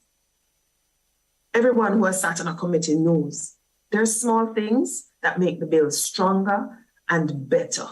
And there are some things as an individual you may think will make the bill better, but actually it does not. And as such, you are then corrected by the use of research. I've noticed that Member Bunting, I've noticed that you, Madam Chair, have, it's now being implied that maybe I'm not in support of this bill. Let the records reflect. I am in 100% support. It does not mean, and I would prefer if no one ascribes any intention to me. I am in support 100% of the concepts of the bill. However, I do not support the use of the term defendant, referring to someone who has not been charged. So I just need to explain what I stand for specifically. So please, I'm asking, don't ascribe anything further, anyone other than what I've stated clearly. Thank you, Member Campbell Rodriguez. Member Scott Motley. Thank you, Chair. In a way, the sentiments which I want to echo are very similar to that echoed by Senator Campbell Rodriguez. I've always been an advocate for a Joint Select Committee because I think that it gives everybody an opportunity to view and air their concerns about legislation and ultimately to come to a consensus, which, as I have frequently said, speaking in the Senate, lends itself for the presentation of a united front so that the public is aware that the legislation has general support. I don't think, Madam Chair, that you should seek to impute any kind of motive to persons who are expressing that view. I think that this is the arena, this is the best forum in which any kinds of disagreement should be ventilated. And if you're going, what we are in now is a clause by clause review. If persons have a different view, then they should be allowed to air it so that at the appropriate time, we can find a consensus. But what I'm feeling, Madam Chair, is that no opposition, persons are not supposed to say, I disagree with this particular aspect of it. And Madam Chair, perhaps it is not your intention. Perhaps it is not your intention. But it does come across as lecturing everybody who has a different view. If it is not your intention, Madam Chair, then I think you should make that clear and so that we can proceed with everybody having a voice. As you can see, I have my own views on the use of the word defendant. Perhaps it is not a view which is shared by my colleagues, but I feel that that issue has been ventilated, and I think that the technical team has suggested an appropriate way for us to resolve it. But Madam Chair, respectfully, I, like Senator Campbell Rodriguez, I feel very uncomfortable with the aspersions which are being cast on the committee. And that is why I feel that I needed to speak. Thank you, Madam Chair. Thank you, members Campbell Rodriguez and Scott Motley, for sharing your view. Let me make it clear that it's not my intention at all to cast aspersions. As my last response was specifically in relation to what Member Bunting has said. And just to say that as I've said, I come to this committee with an open mind, and a lot is being said. And I know members of the public are listening keenly to what is being said. And not everything said is accurate, and I believe there is a duty to point out the inaccuracies. I do expect and welcome the diversity of views. I think that it may be mistaken the vigor with which the debate is taking place, that, well, let me put it another way. It is not my intention to shut down anything, but do pardon the passion with which I come to the debate also, because we do bring our own perspectives and experience to bear on the matters before us. And all views must contend. This is the forum where we share and express it. I think where I come across a little bit more passionately is where it appears to me that something inaccurate has been said, not that it is different in perspective. We are all not going to see it the same way. We're not going to see it the same way at all. And if my expressing honestly, what I'm trying to grapple with, it's not in a way, it's not to lecture anyone. I really am trying to understand it.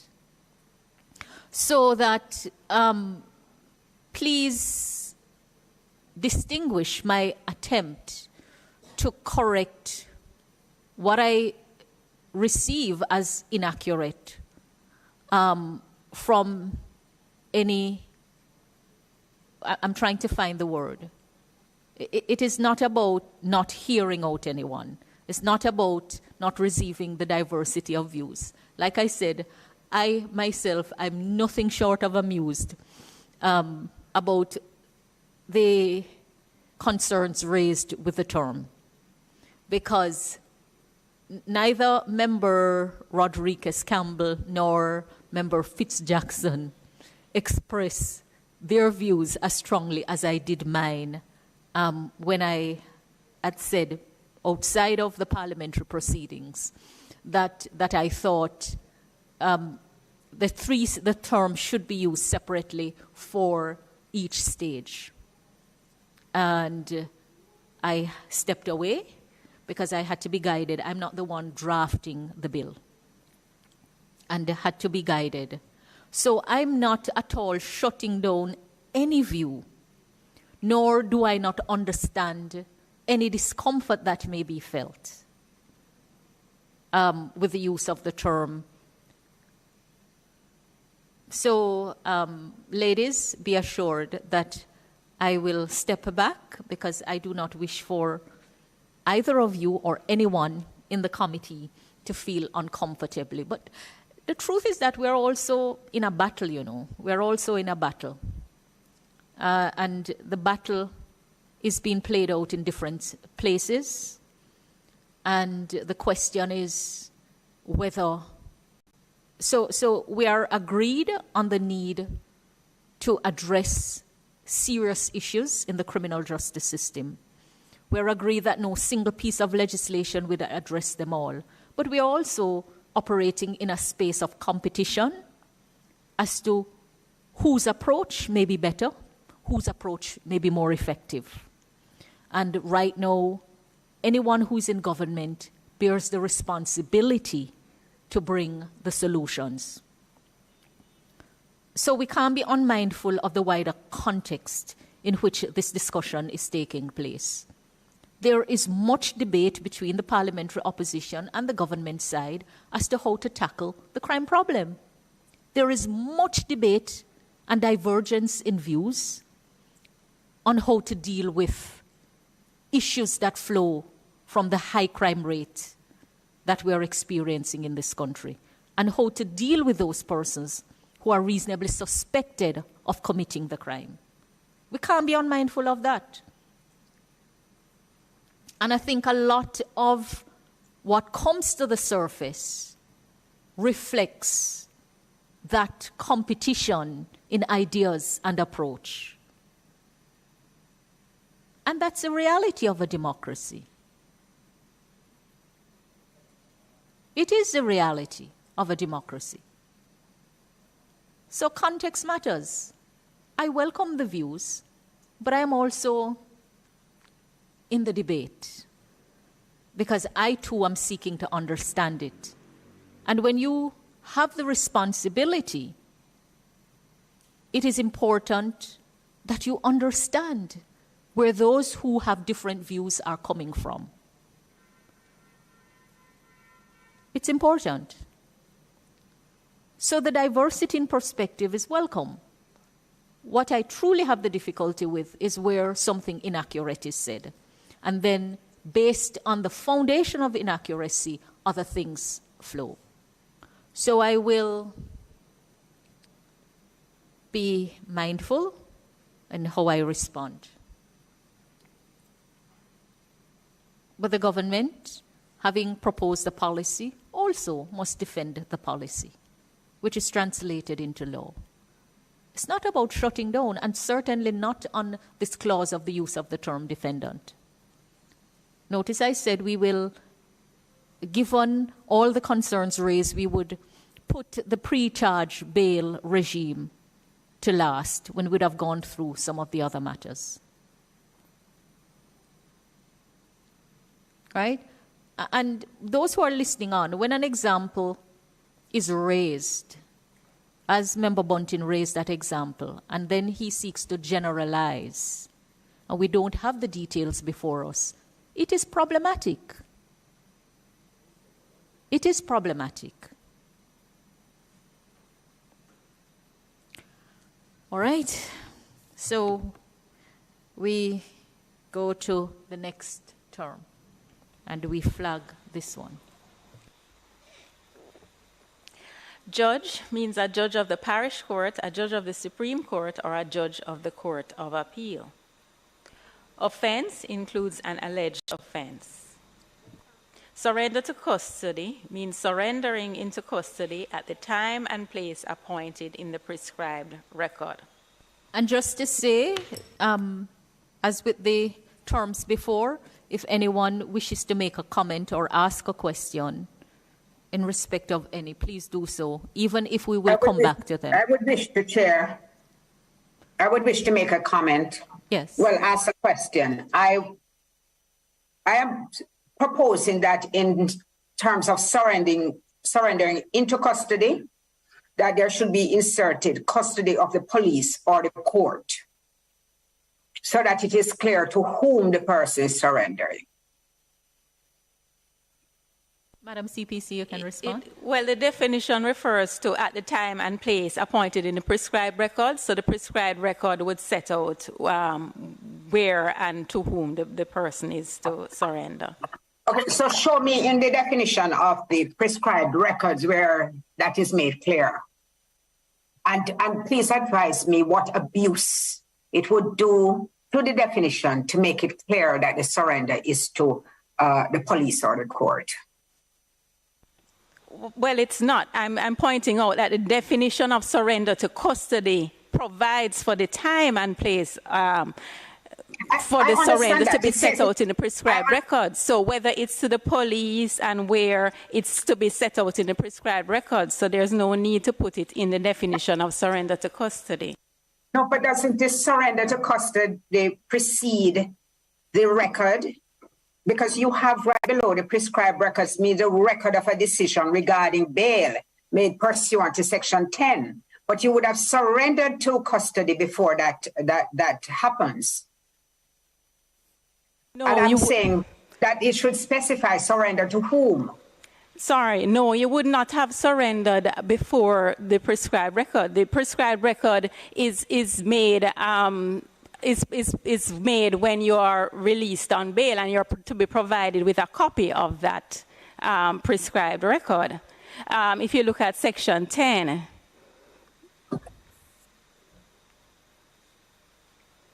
So section. Yes, you can remember section. Yes, I'm looking for it. Right. But please go ahead. So subsection 1 of clause 10 states that where a deciding official appoints a time or place for a defendant who is granted bail to surrender to custody, that deciding official shall in the prescribed form make a record of the decision and cause a copy of the record of the decision to be given to the defendant. So he would have received that when he's released on bail, and it would indicate where and when he's to surrender to custody.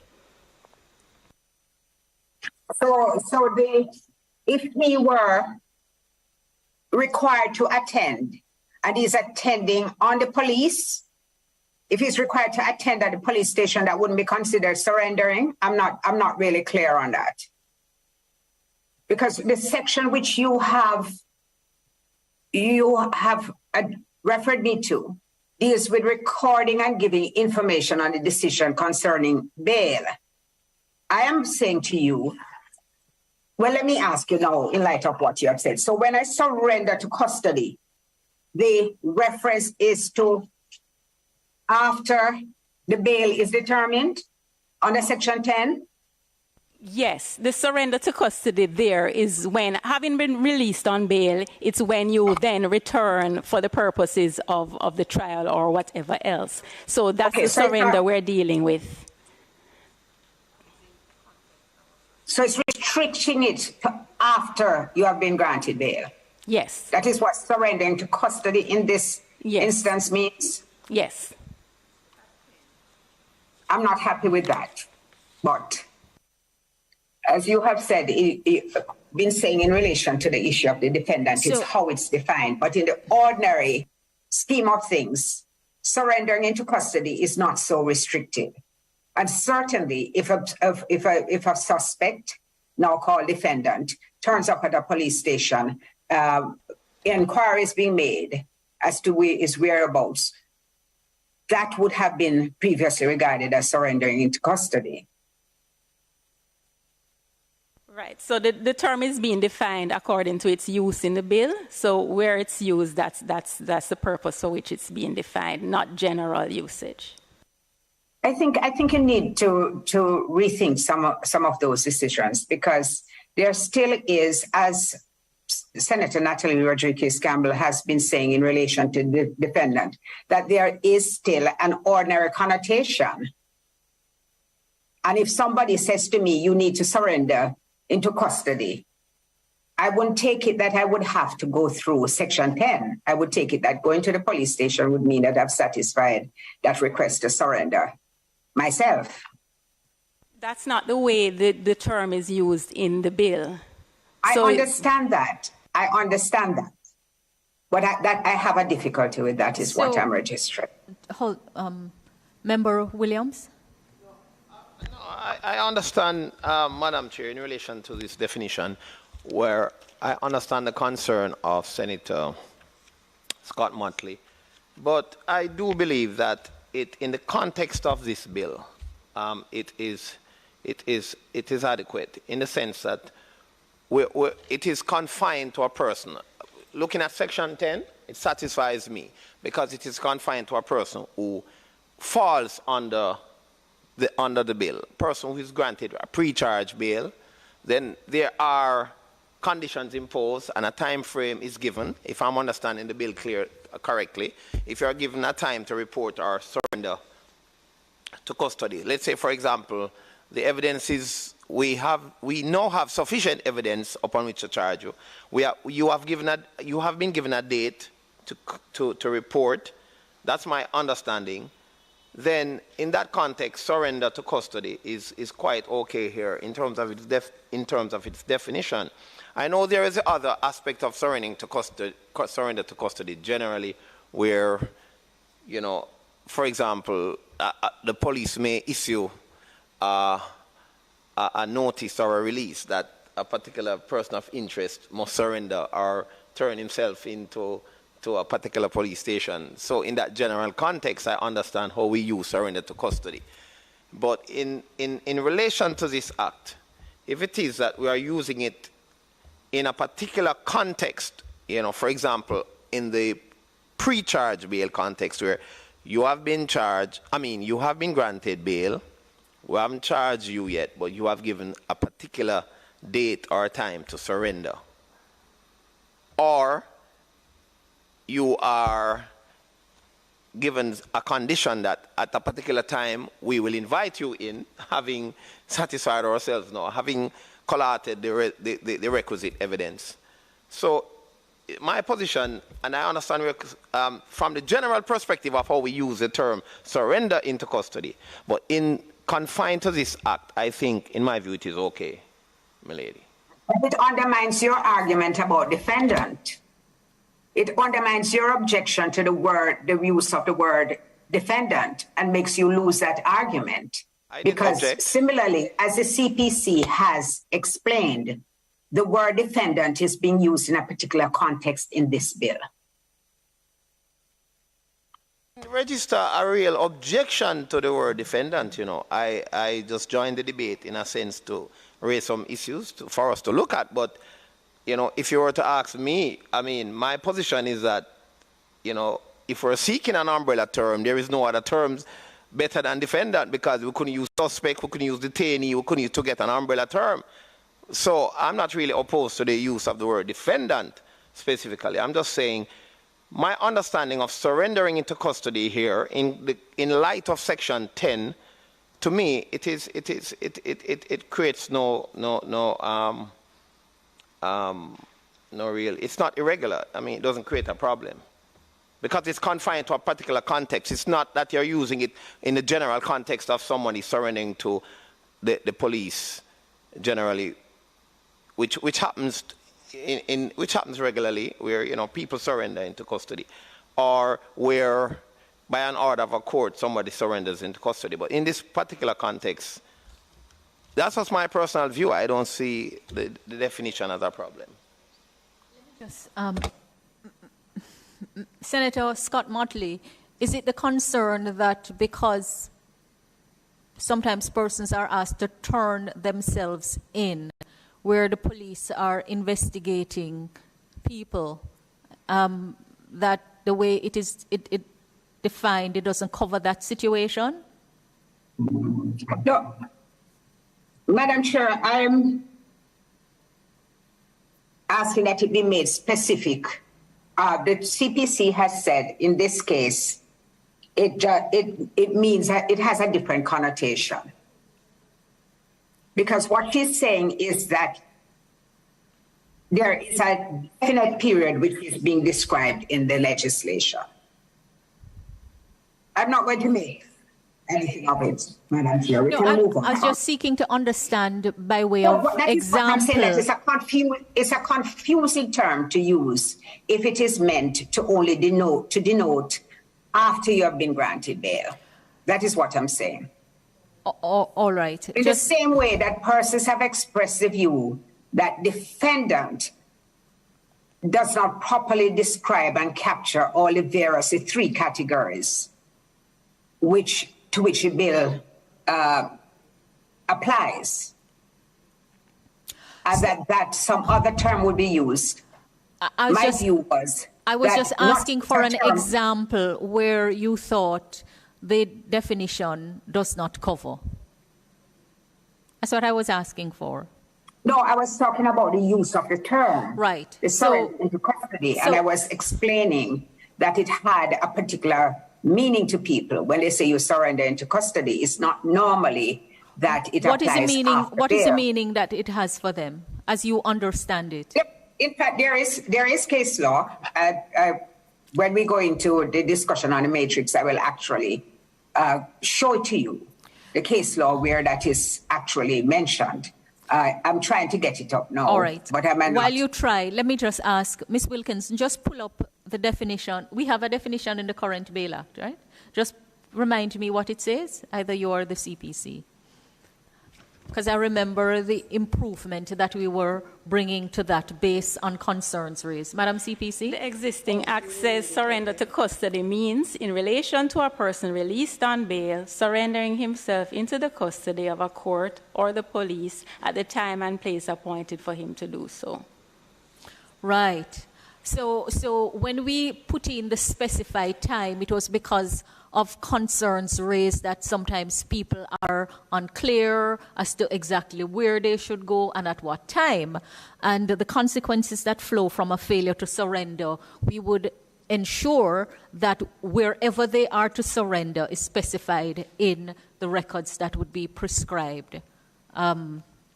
So in the Act, in the proposed law, at clause 10, clause 9, there is an obligation on the person who is granted bail to surrender to custody. That's clause 9.1. And then you can see at clause 14.1, for example, an offense is committed if the person released on bail fails to surrender to custody.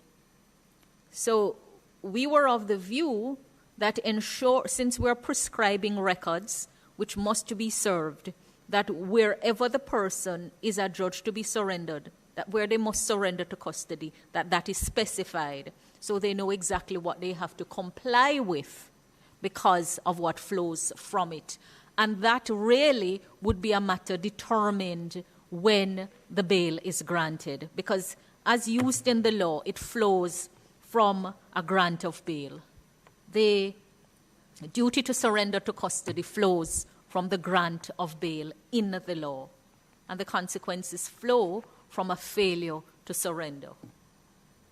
But we can look at it more broadly when we go to the matrix. But just to understand that terms can be used and understood in the society in one way, and then when it comes to the law, they're actually used in a more specific way.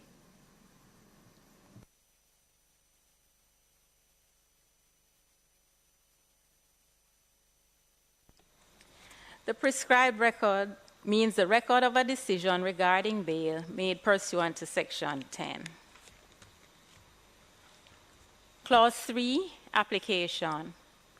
1, this act applies to the grant of bail to a defendant. 2, the question of bail where the defendant is a child shall, unless otherwise provided in any other act, be determined by a children's court in accordance with the Child Care and Protection Act. So, however, that subsection 3 shall apply in respect of the provision of surety by a parent or guardian of the child. 3, subject to subsection 4, where a parent or guardian of a child consents to be surety for the child for the purposes of this section, that parent or guardian may be required to ensure that the child complies with all conditions that are imposed on the child for the grant of bail. 4. One second, CBC. I think there was a point was made of the use of the word may, that in fact the parent or guardian should be required. It shouldn't be may be required. I seem to recall that. I think Member Jackson from the minutes was the one who raised that point, that it should be shall. Member Jackson?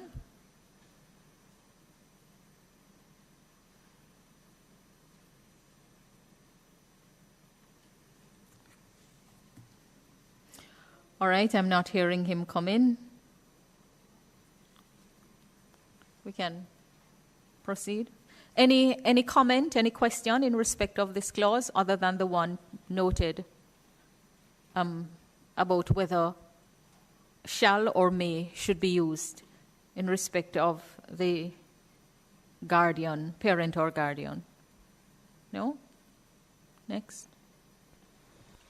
Subsection 4. Subsection 3 shall not apply in any case where it appears that the child will attain the age of 18 years before the time appointed for the child to surrender to custody, unless the child is unmarried and is dependent on that parent or guardian for maintenance by reason of A, physical or mental infirmity or disability, or B, by virtue of an order for maintenance remaining in force after the child attains the age of 18 years under Section 16(3) of the Maintenance Act. Clause 4, power to grant bail. Bail may be granted by a deciding official in accordance with this Act pursuant to a power to grant bail conferred on that deciding official under this Act or any other law. 5, grant of bail prior to charge. 1, where on reasonable grounds that the defendant has committed an offense listed in Part 1 or 2 of the second schedule and punishable with imprisonment, the defendant is arrested or detained but has not yet been charged because more time is needed in order to prefer charges. A, the question of bail to the defendant shall, within the period of 48 hours after the time of the arrest or detention, as the case may be considered by 1, a justice of the peace, or 2, a constable at or above the rank of superintendent, who is neither the arresting officer nor an officer involved in the investigation of the offense concerned.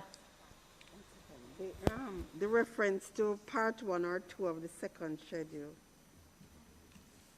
I think we have to look at that again. When you're speaking, please just, for the record, indicate your name and speak in the mic. Each time? Yes, Ms. Wilkins. It's just for purpose of the record, of the deliberation. I thought the name was, okay, Nadine Wilkins.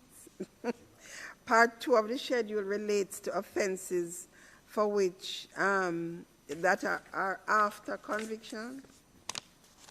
And Part 1 is are the ones that can only be granted by a judge. So I think we need to look back at that reference. I meant to point it out. Why? It doesn't really matter because it's regardless of the particular applicability of Parts 1 or 2 for the purposes of 5(1), those are the offenses. But this is just the justice of the peace or the police. That's why I'm raising it. Whereas 1, it can only be a judge. But this only applies in the case, this only serves to, the reference there only serves to delimit the offenses to which the person. But the person wouldn't be able to exercise any power if it's an offense that's in the. All right, we can talk about it afterwards. All right, yeah. Sorry about that. Okay.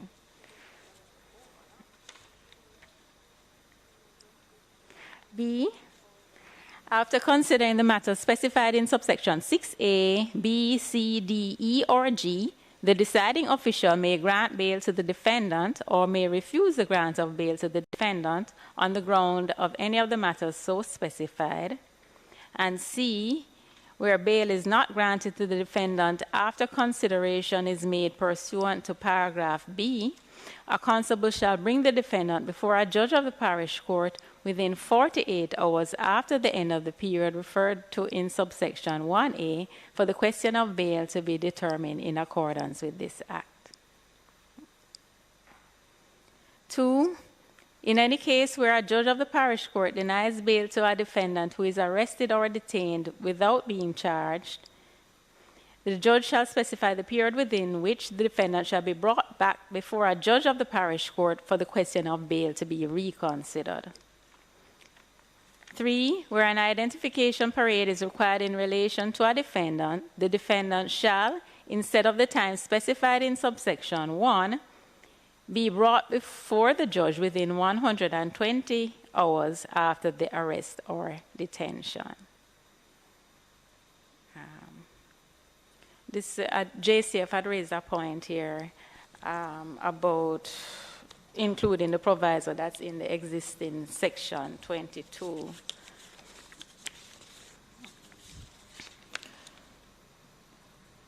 Another issue was whether a provision should be made for station bail where it's appropriate. Because this provision is taking the person who would be identified on the ID parade directly to the court, when the scheme of the law is to allow a consideration for bail out of court before it gets to court. And no, it reflects what is currently in the Bail Act. Right. Except for the proviso, which is what JCF had wanted. So we flag it for more detailed consideration. 4, where a defendant who is arrested or detained but has not yet been charged is released on bail, if a period of 6 months or such further period as is extended under subsection 5 has elapsed without a charge being preferred against the defendant shall be released unconditionally. 5, the period of the defendant's release on bail may be extended for a further period of 6 months on an inter partes application supported by affidavit and made before the expiration of the period referred to in subsection 4 by a constable to the senior judge of the parish court in chambers or such other judge of the parish court as is designated for the purpose by that senior judge. 6, the judge to whom an application is made under subsection 5 shall, in determining the application, take into account A, the grounds on which it is alleged there is reason to believe the defendant committed the offense, B, the stage of the investigation so far and the manner in which they have been conducted, C, whether further time would enable a charge to be preferred against the defendant, D, the conduct of the defendant, E, the reasons given as to why the defendant has not yet been charged, F, any conditions of bail imposed on the defendant, and G, any other factors that the judge considers relevant. 7, after considering the matters referred to in subsection 6, the judge may A, grant the application and confirm or vary the conditions of bail, and in granting the application may specify a further period of 6 months or such shorter period as the judge considers appropriate for the extension of the defendant's bail, or B, deny the application and order the unconditional release of the defendant. Just to say that many of the submissions that came seem to have overlooked what is specifically provided here. Some have said the person will be detained indefinitely. Some have said that it will go beyond, but it is the 6 months or a shorter period. Madam Chair, even the reference to a detention is not correct, because what 4 provides for the 6 months is not a detention but a release on bail. So it's a release, and the extension for a further 6 months is the extension of the release on bail, not a detention. Madam CPC, I tried to point it out, and that is why you would have heard me say that I was struggling to understand which provision of the bill that they were referring to, because people conflated it to pre-charge detention, even though the flip side of it is that if you're not granted bail, you would remain in custody, which is what obtains no. And my struggle was a genuine struggle, because everyone spoke to it as if it were a detention clause. I really genuinely was struggling with it. Thank you. Right. So Madam Chair, just in following on that, what speaks to detention is now is in the proposal is the subsection 2, which is not a 6-month period or an indefinite period, but calls for the judge of the parish court to determine the period when the person should be brought back to them. And that provision, again, which is why I was struggling with the submission, is honoring the principle that bail must be considered subsequently, so that when the issues set out at 6 are considered, then the court must determine whether it is appropriate to release or continue to detain to enable the charge to be preferred, because among the things to be considered is whether further time would enable the charge to be preferred. And the court gets an opportunity to properly scrutinize the manner in which the investigation has been carried on and the progress that is being made, the stage at which it is at, So it is not a case where a police can say, I'm investigating the man, but you can't show, because you would have identified the offenses that you have arrested or detained the person for. You're looking for the evidence to ensure that once you charge, trial within a reasonable time can take place. So built in the scheme is a reckoning and an accounting. So when I say genuinely, I'm not being condescending, I'm not lecturing, I'm struggling based on what is provided.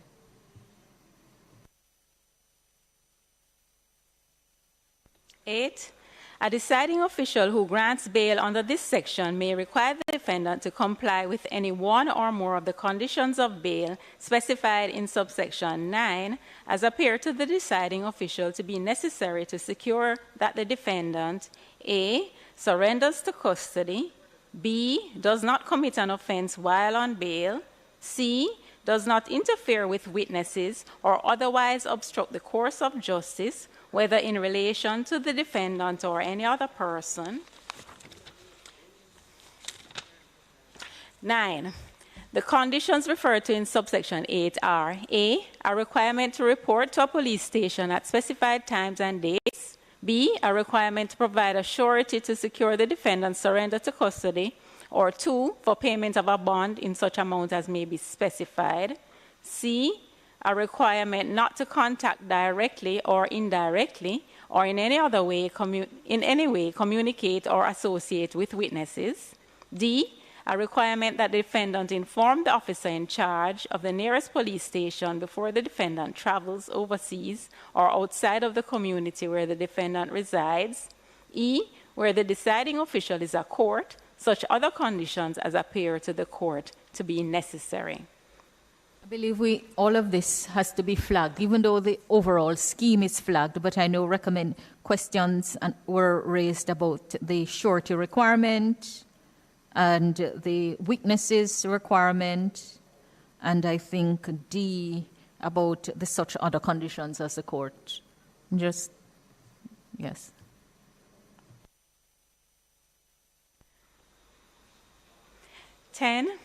A defendant may, by inter partes application to the senior judge of the parish court in chambers or such other judge of the parish court as is designated for the purpose by that senior judge and made with notice served on the divisional commander or the commissioner of police in the form set out in the first schedule, appeal against any condition of bail imposed pursuant to this section other than under subsection 7.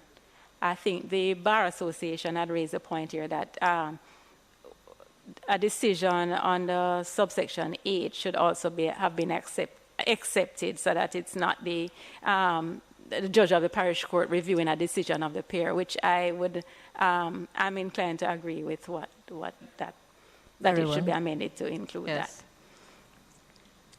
11, an application under subsection 10 may be supported by affidavit.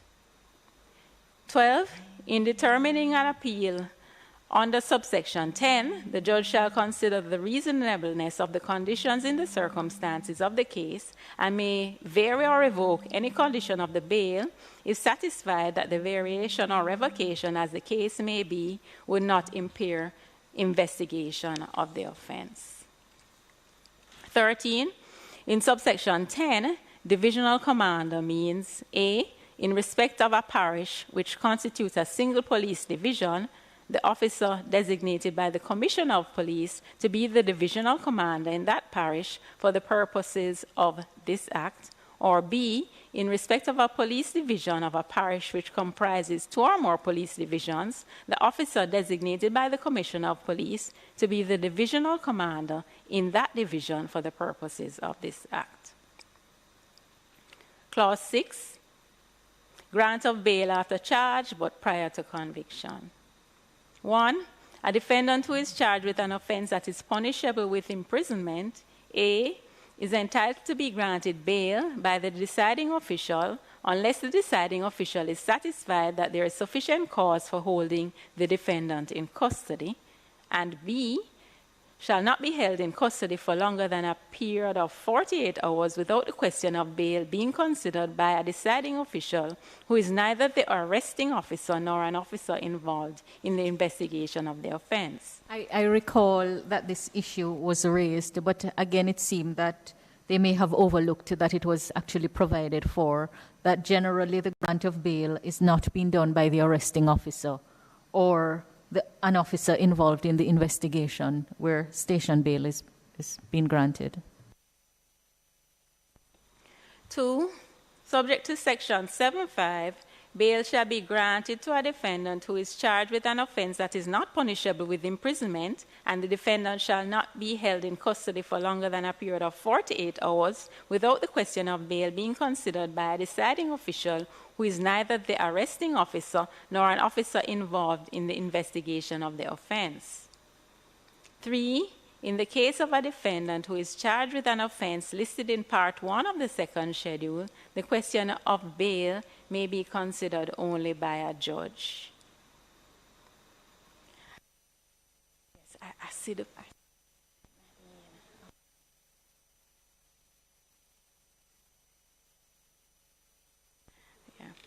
Clause 7, circumstances where bail may be denied.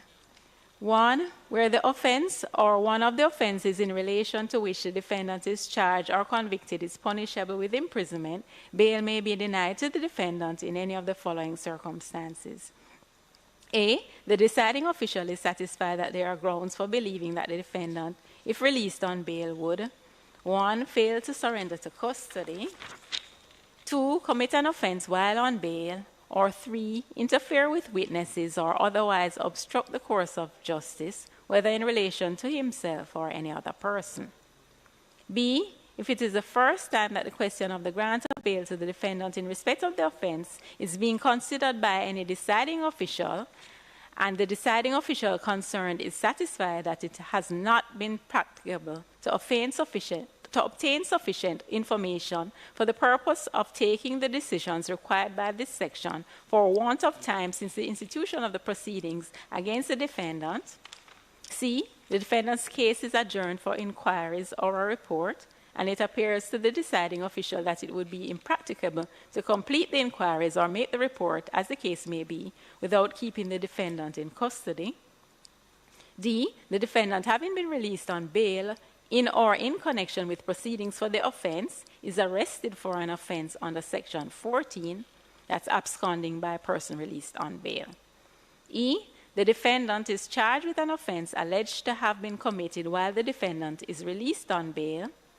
F, the defendant is in custody in pursuance of the sentence of a court or any authority acting under the Defense Act.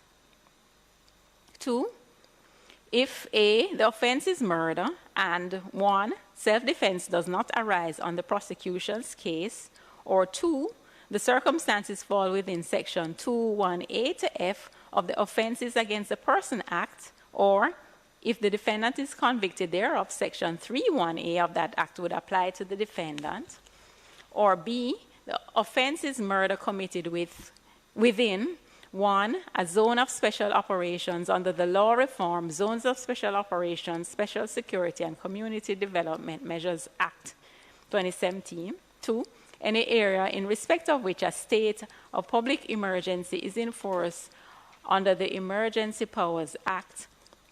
Or 3, any area within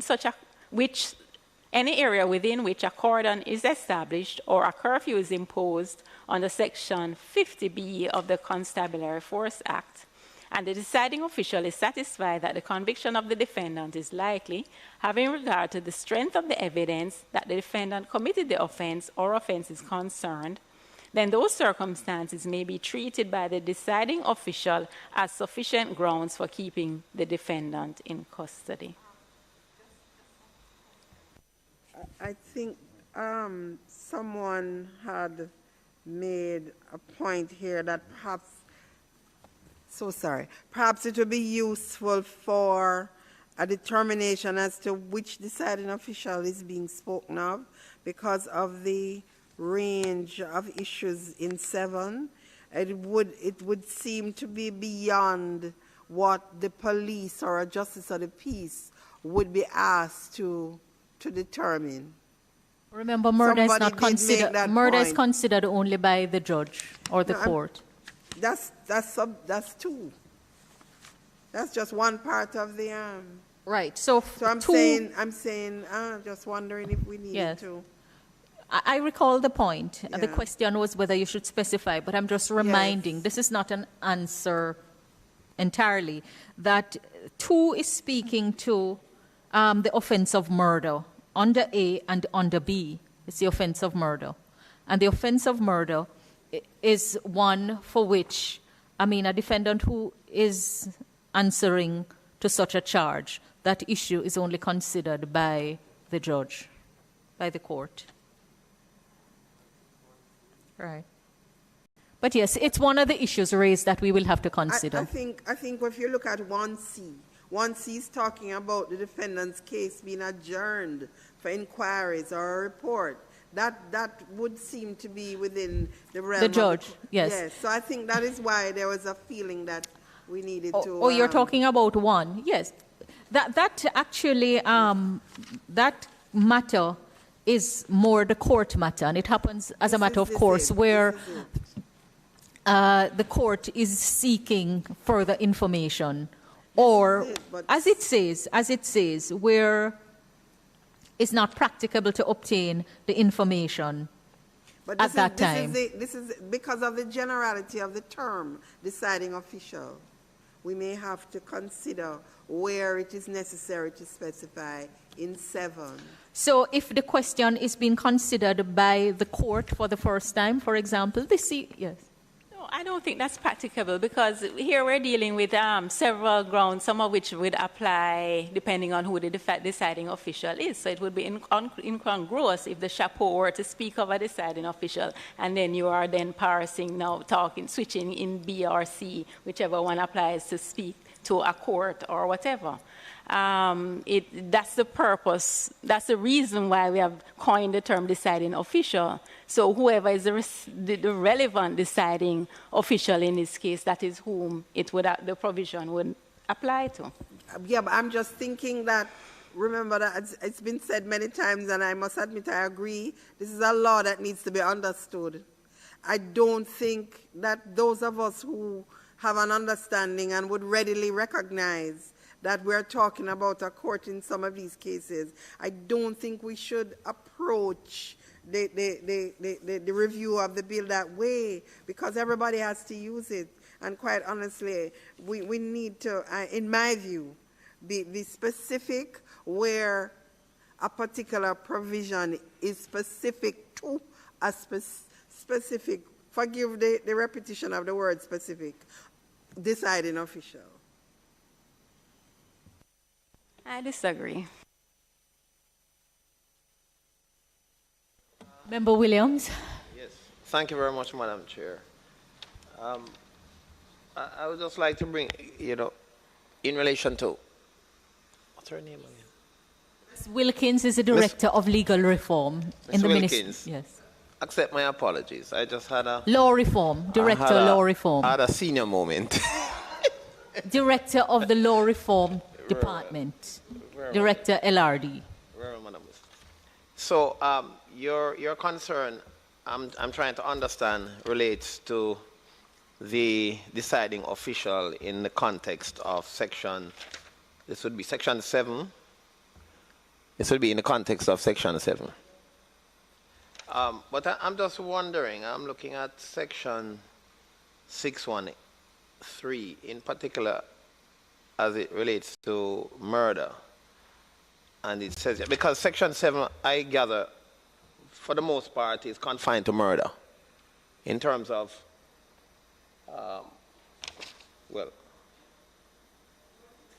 section... It's the circumstances in which bail may be denied. Oh, the circumstances in which bail may be denied. Okay.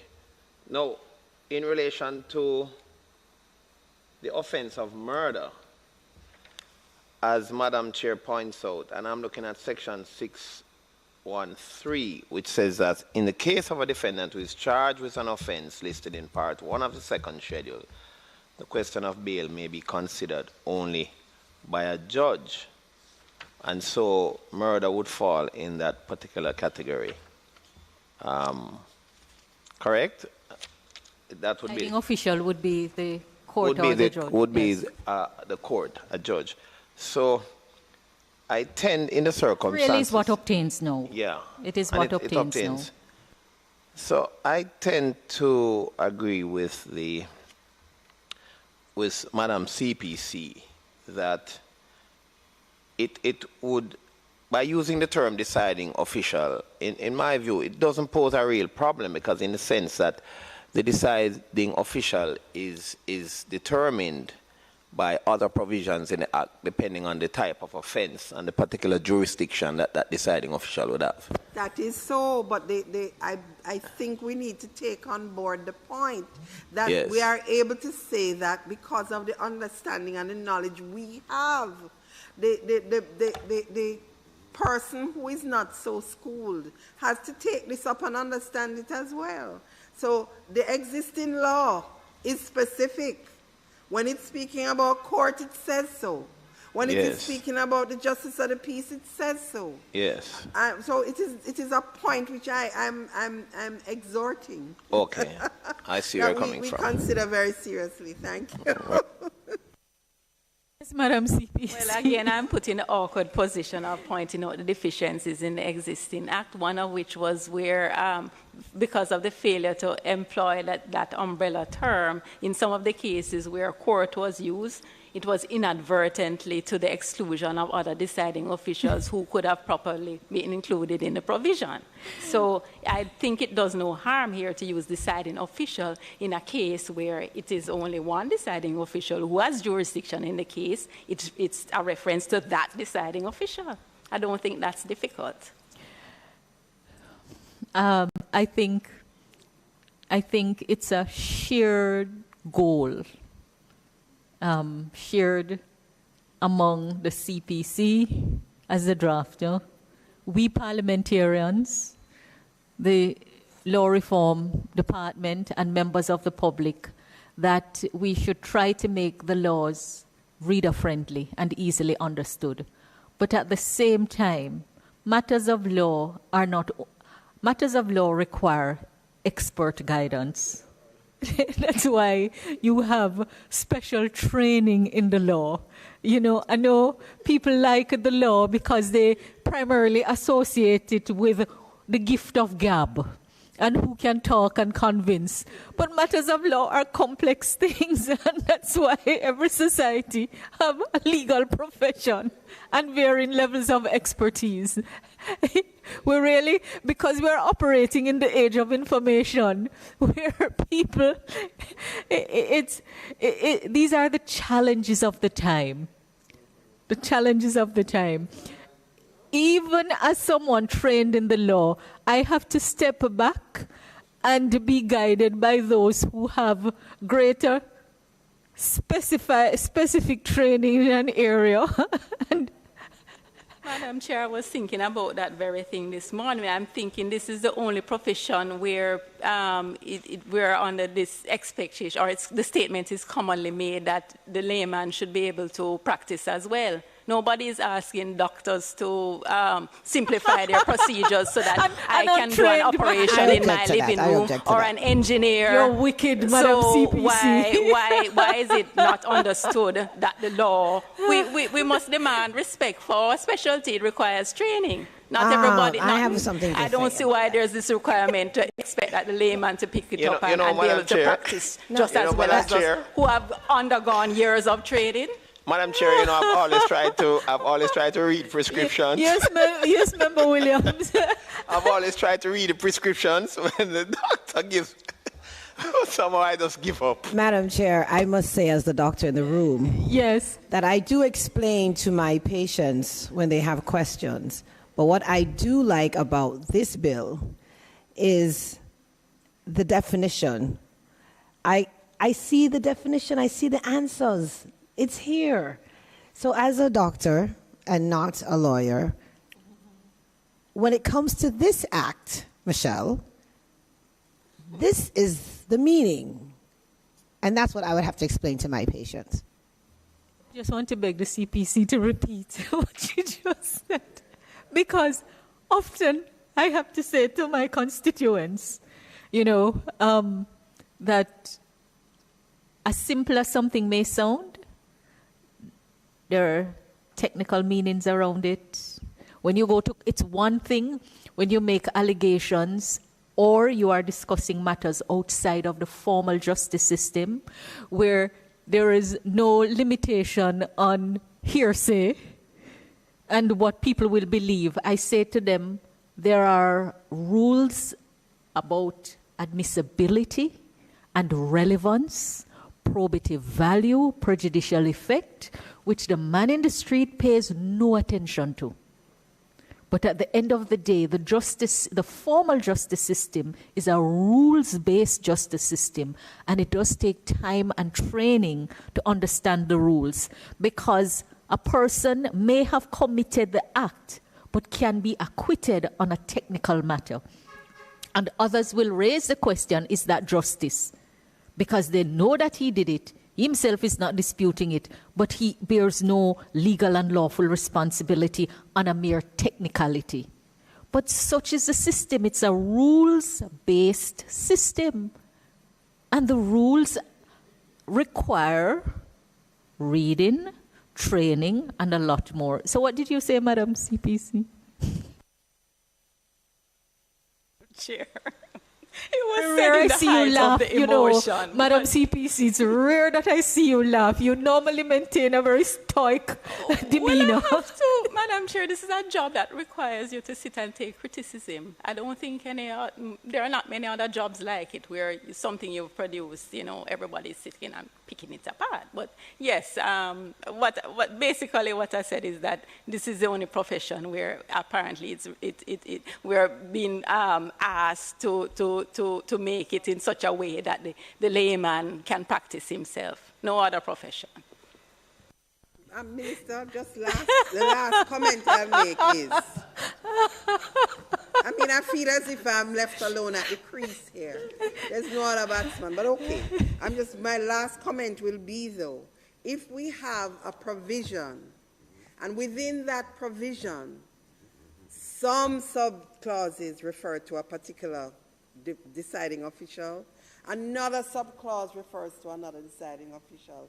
It is my humble view that in that situation, it is helpful if we specify which deciding official subclause 2 belongs to, 3 or 4, so we don't have the confusion that can happen if we're not clear as to which one of the deciding officials would exercise powers in this subclause versus the next one. It's not a comment about the bill in general terms. I am referring to a provision where not every subclause is speaking of all categories of deciding official. And with that, I retire from Ms. Wilkins, you use a cricket analogy, and I will just remind you that to play cricket, you have to be part of a team. So you are not standing alone. You're part of a team here.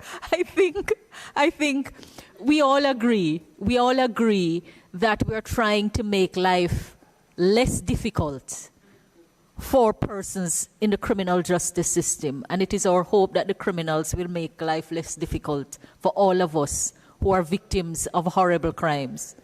Well,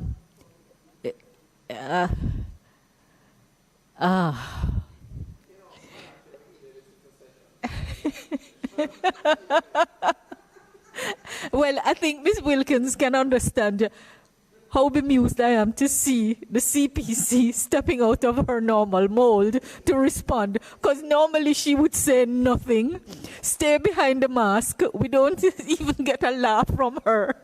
So you must know how strongly she felt to retort in the way that she did. So let's see where we are now. We can complete this clause and then take the pause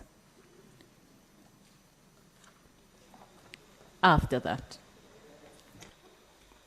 3, in deciding whether or not any of the circumstances specified in subsection 1A exist in relation to any defendant, the deciding official shall take into account A, the nature and seriousness of the offense, B, the need for preserving public order and the likelihood of the threat to public order should the defendant be released on bail, C, the need for preventing crime and the likelihood that the defendant will commit an offense while released on bail, D, the prevalence of offenses of that type in the community or the wider society, E, the defendant's character, antecedents, association, and community ties, F, the defendant's record with regard to the fulfillment of the defendant's obligations under previous grants of bail, G, except in the case of a defendant whose case is adjourned for inquiries or a report, the strength of the evidence that the defendant committed the offense or failed to surrender to custody, H, whether the defendant has been convicted on any previous occasion of an offense punishable with imprisonment, I, whether 1, the defendant is in the same household or community as any victim of the offense or any witness to the offense, whether or not the witness has given or will give evidence in relation to the offense, and 2, the sense of peace and security among members of any household or community or the wider society will be undermined or jeopardized by the release of the defendant on bail. J, any evidence, 1, that a firearm was used in the commission of the offense, and 2, that the defendant came into possession of the firearm unlawfully, or that the firearm is a prohibited weapon as defined in Section 2 of the Firearms Prohibition, Restriction, and Regulation Act.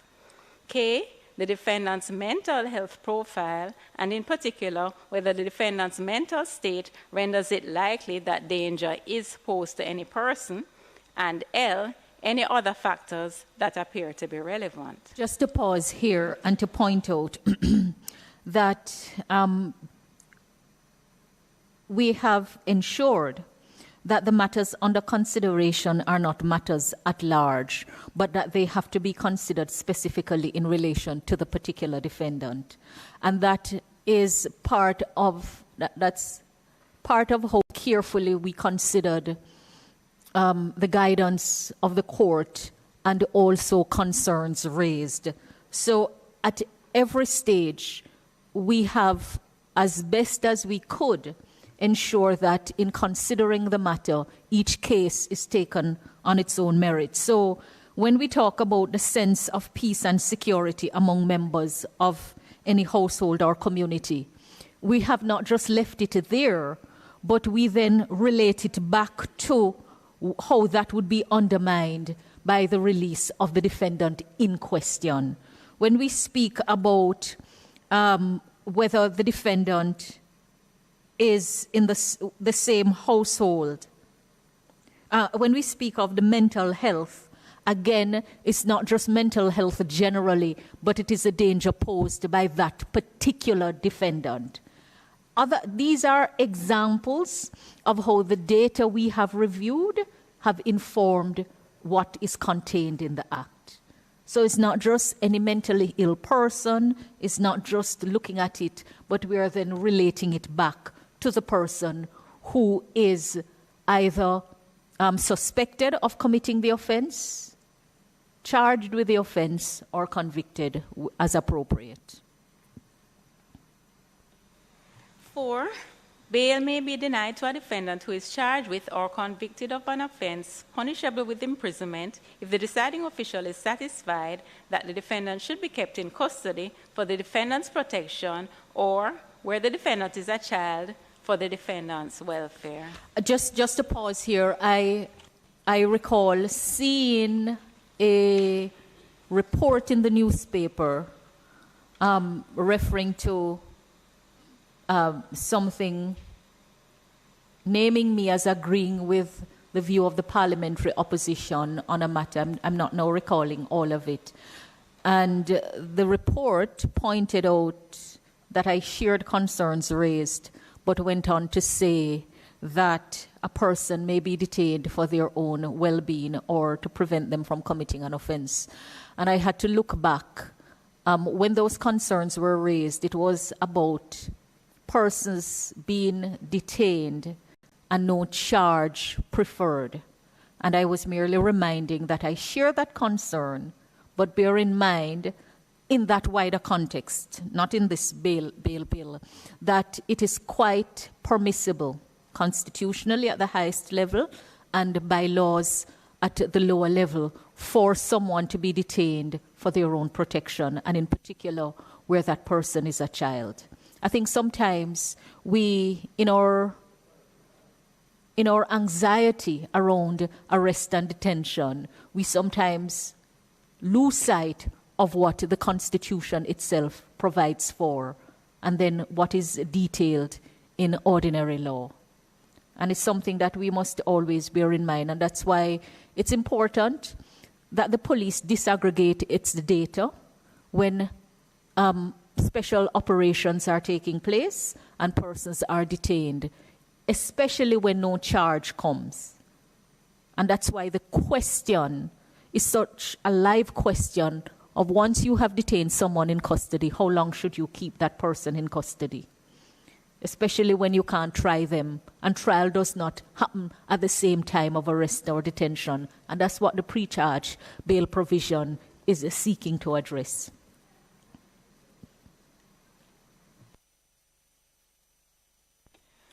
Five, bail may be denied to a defendant in relation to an offense that is not punishable with imprisonment if A, it appears to the deciding official that, having been previously granted bail in any proceedings, the defendant has failed to surrender to custody, and there are reasonable grounds for believing that, in view of that failure, the defendant, if released on bail, would fail to surrender to custody. Madam CPC, just pause, because I want to highlight this again as part of a careful design. So because of the duty that is placed on a defendant who is granted bail to surrender to custody, regardless of the type of offense you are charged with or suspected of committing, if the person failed in the past to surrender to custody, you can be denied bail subsequently. But we take into account that a person may have had good reason for the failure to surrender custody. And that's why we have not made it a general application, but to say whether that previous failure is an indication that they may fail to surrender again. We talk about carefully designing. This is yet another example of careful design, and also how concerns raised have been addressed in the law. B, the deciding official is satisfied that the defendant should be kept in custody for the defendant's protection, or, if the defendant is a child, for the defendant's welfare. C, the defendant is in custody pursuant to a sentence of a court or any authority acting under the Defense Act. Or D, having been released on bail in or in connection with proceedings for the offense, the defendant is arrested for an offense under Section 14, that's absconding while released on bail. 6, where the matter referred to in subsection 3H, as previous conviction, is taken into account in relation to a defendant and a judge is the deciding official, the offense in respect of which the question of bail relates shall be tried before a different judge, if reasonably practicable, having regard to the administrative arrangements in respect of the court concerned. And again, this is as far as possible to ensure that, a fresh tribunal considered it, even though there isn't really anything wrong with it in law. But we recognize that resources may not allow for that or may result in delay of the proceedings. Again, part of our response to concerns raised and how the evidence, quote unquote, has informed the policy behind the provisions.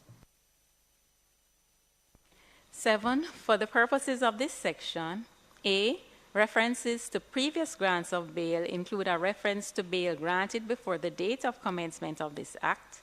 B, in the case of a defendant who is a child, references to the defendant being kept in custody or being in custody include being kept in a place of safety juvenile correctional center, or juvenile remand center under the Child Care and Protection Act. And C, the question whether an offense is punishable with imprisonment shall be determined without regard to any enactment prohibiting or restricting the imprisonment of child offenders or first offenders. All right. Marshall, I think your presence is telling us that you need the chamber preparation for Parliament. So we will pause here at the end of clause 7 on page 11 of the bill. And or just to say again, in case any doubt is left, please do not regard the robustness with which I have responded or shared my own views as any indication of intolerance for the views of others. Because of how the submissions have come before this committee, the government has been put in a defensive posture to say, contrary to the views of those who are saying that we're coming to oppress, this is not what we're seeking to do with this bill. I fully recognize that we come with divergent views and divergent experience. So that, if anyone felt offended, please accept my apology. No offense was meant. We are in a battle. We are in a battle between rampant lawlessness and keeping our people safe. We're in a battle to ensure that those who blatantly disregard the law do not continue to parade with impunity. At all times, we have to be fair to persons who are brought into the formal criminal justice system, and that formal criminal justice system is a rules-based system. And as much as we're trying to make laws easily readable, it is an area which does require some expert training in. We mean well. Any government who does not take time to understand the context in which it is governing, is not worth its salt. And I know this Andrew Holness administration is trying. And when we come with the laws, especially after much time of behind-the-scene deliberations, be assured that even though we may disagree, the matters have been thought out. Right? We don't come with any frivolous proposal, and we come knowing full well that some things may be opposed. And when they are opposed, we will have to defend the proposal. Right? But this is not an exercise in futility or for mere formality. We're all learning. And, we've had very good submissions and we've had questionable submissions. So it is on that note that I move to item 7 on the agenda of any other business. I notice most of our members have fallen away in the virtual space, and we only have members Chuck and Sinclair Charles at this time. I had noted that many had left the meeting after they made their contribution on some of the clauses. All right. For those remaining, any comment, any question? If there be none, then the date of the next meeting is tomorrow, December 15, at 10 a.m.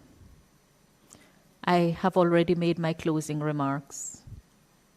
Do not misinterpret my own passion for intolerance at all. But so far, the reports on the bill, the reports of allegations of unconstitutionality, of accusations about taking away people's rights, have far exceeded any report on what is actually contained in the bill.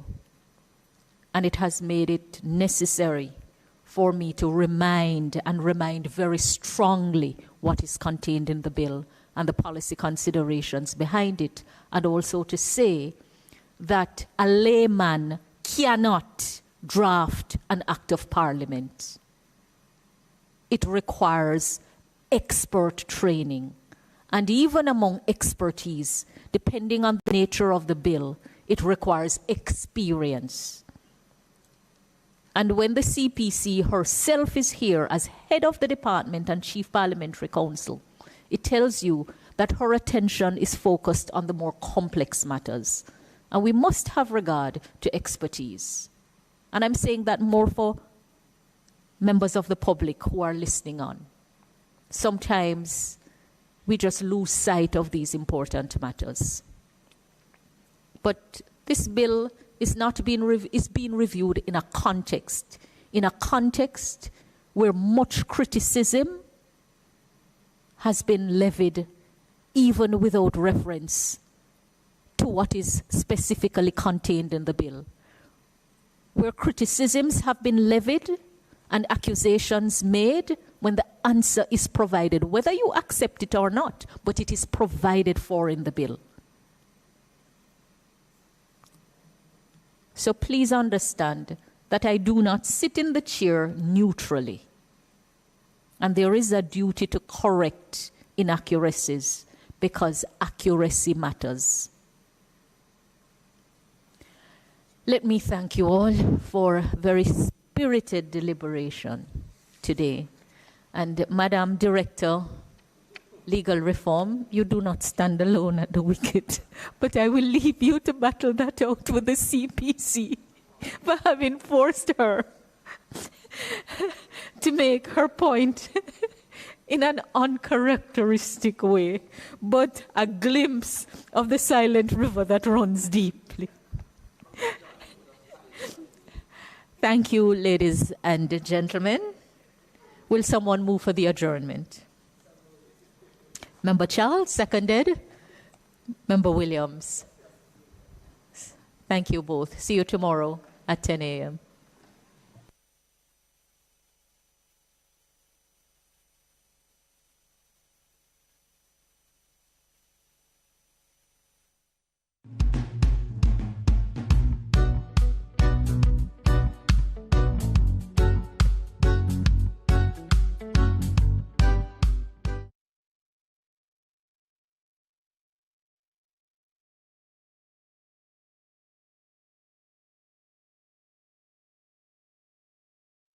Your government is working for you. On the East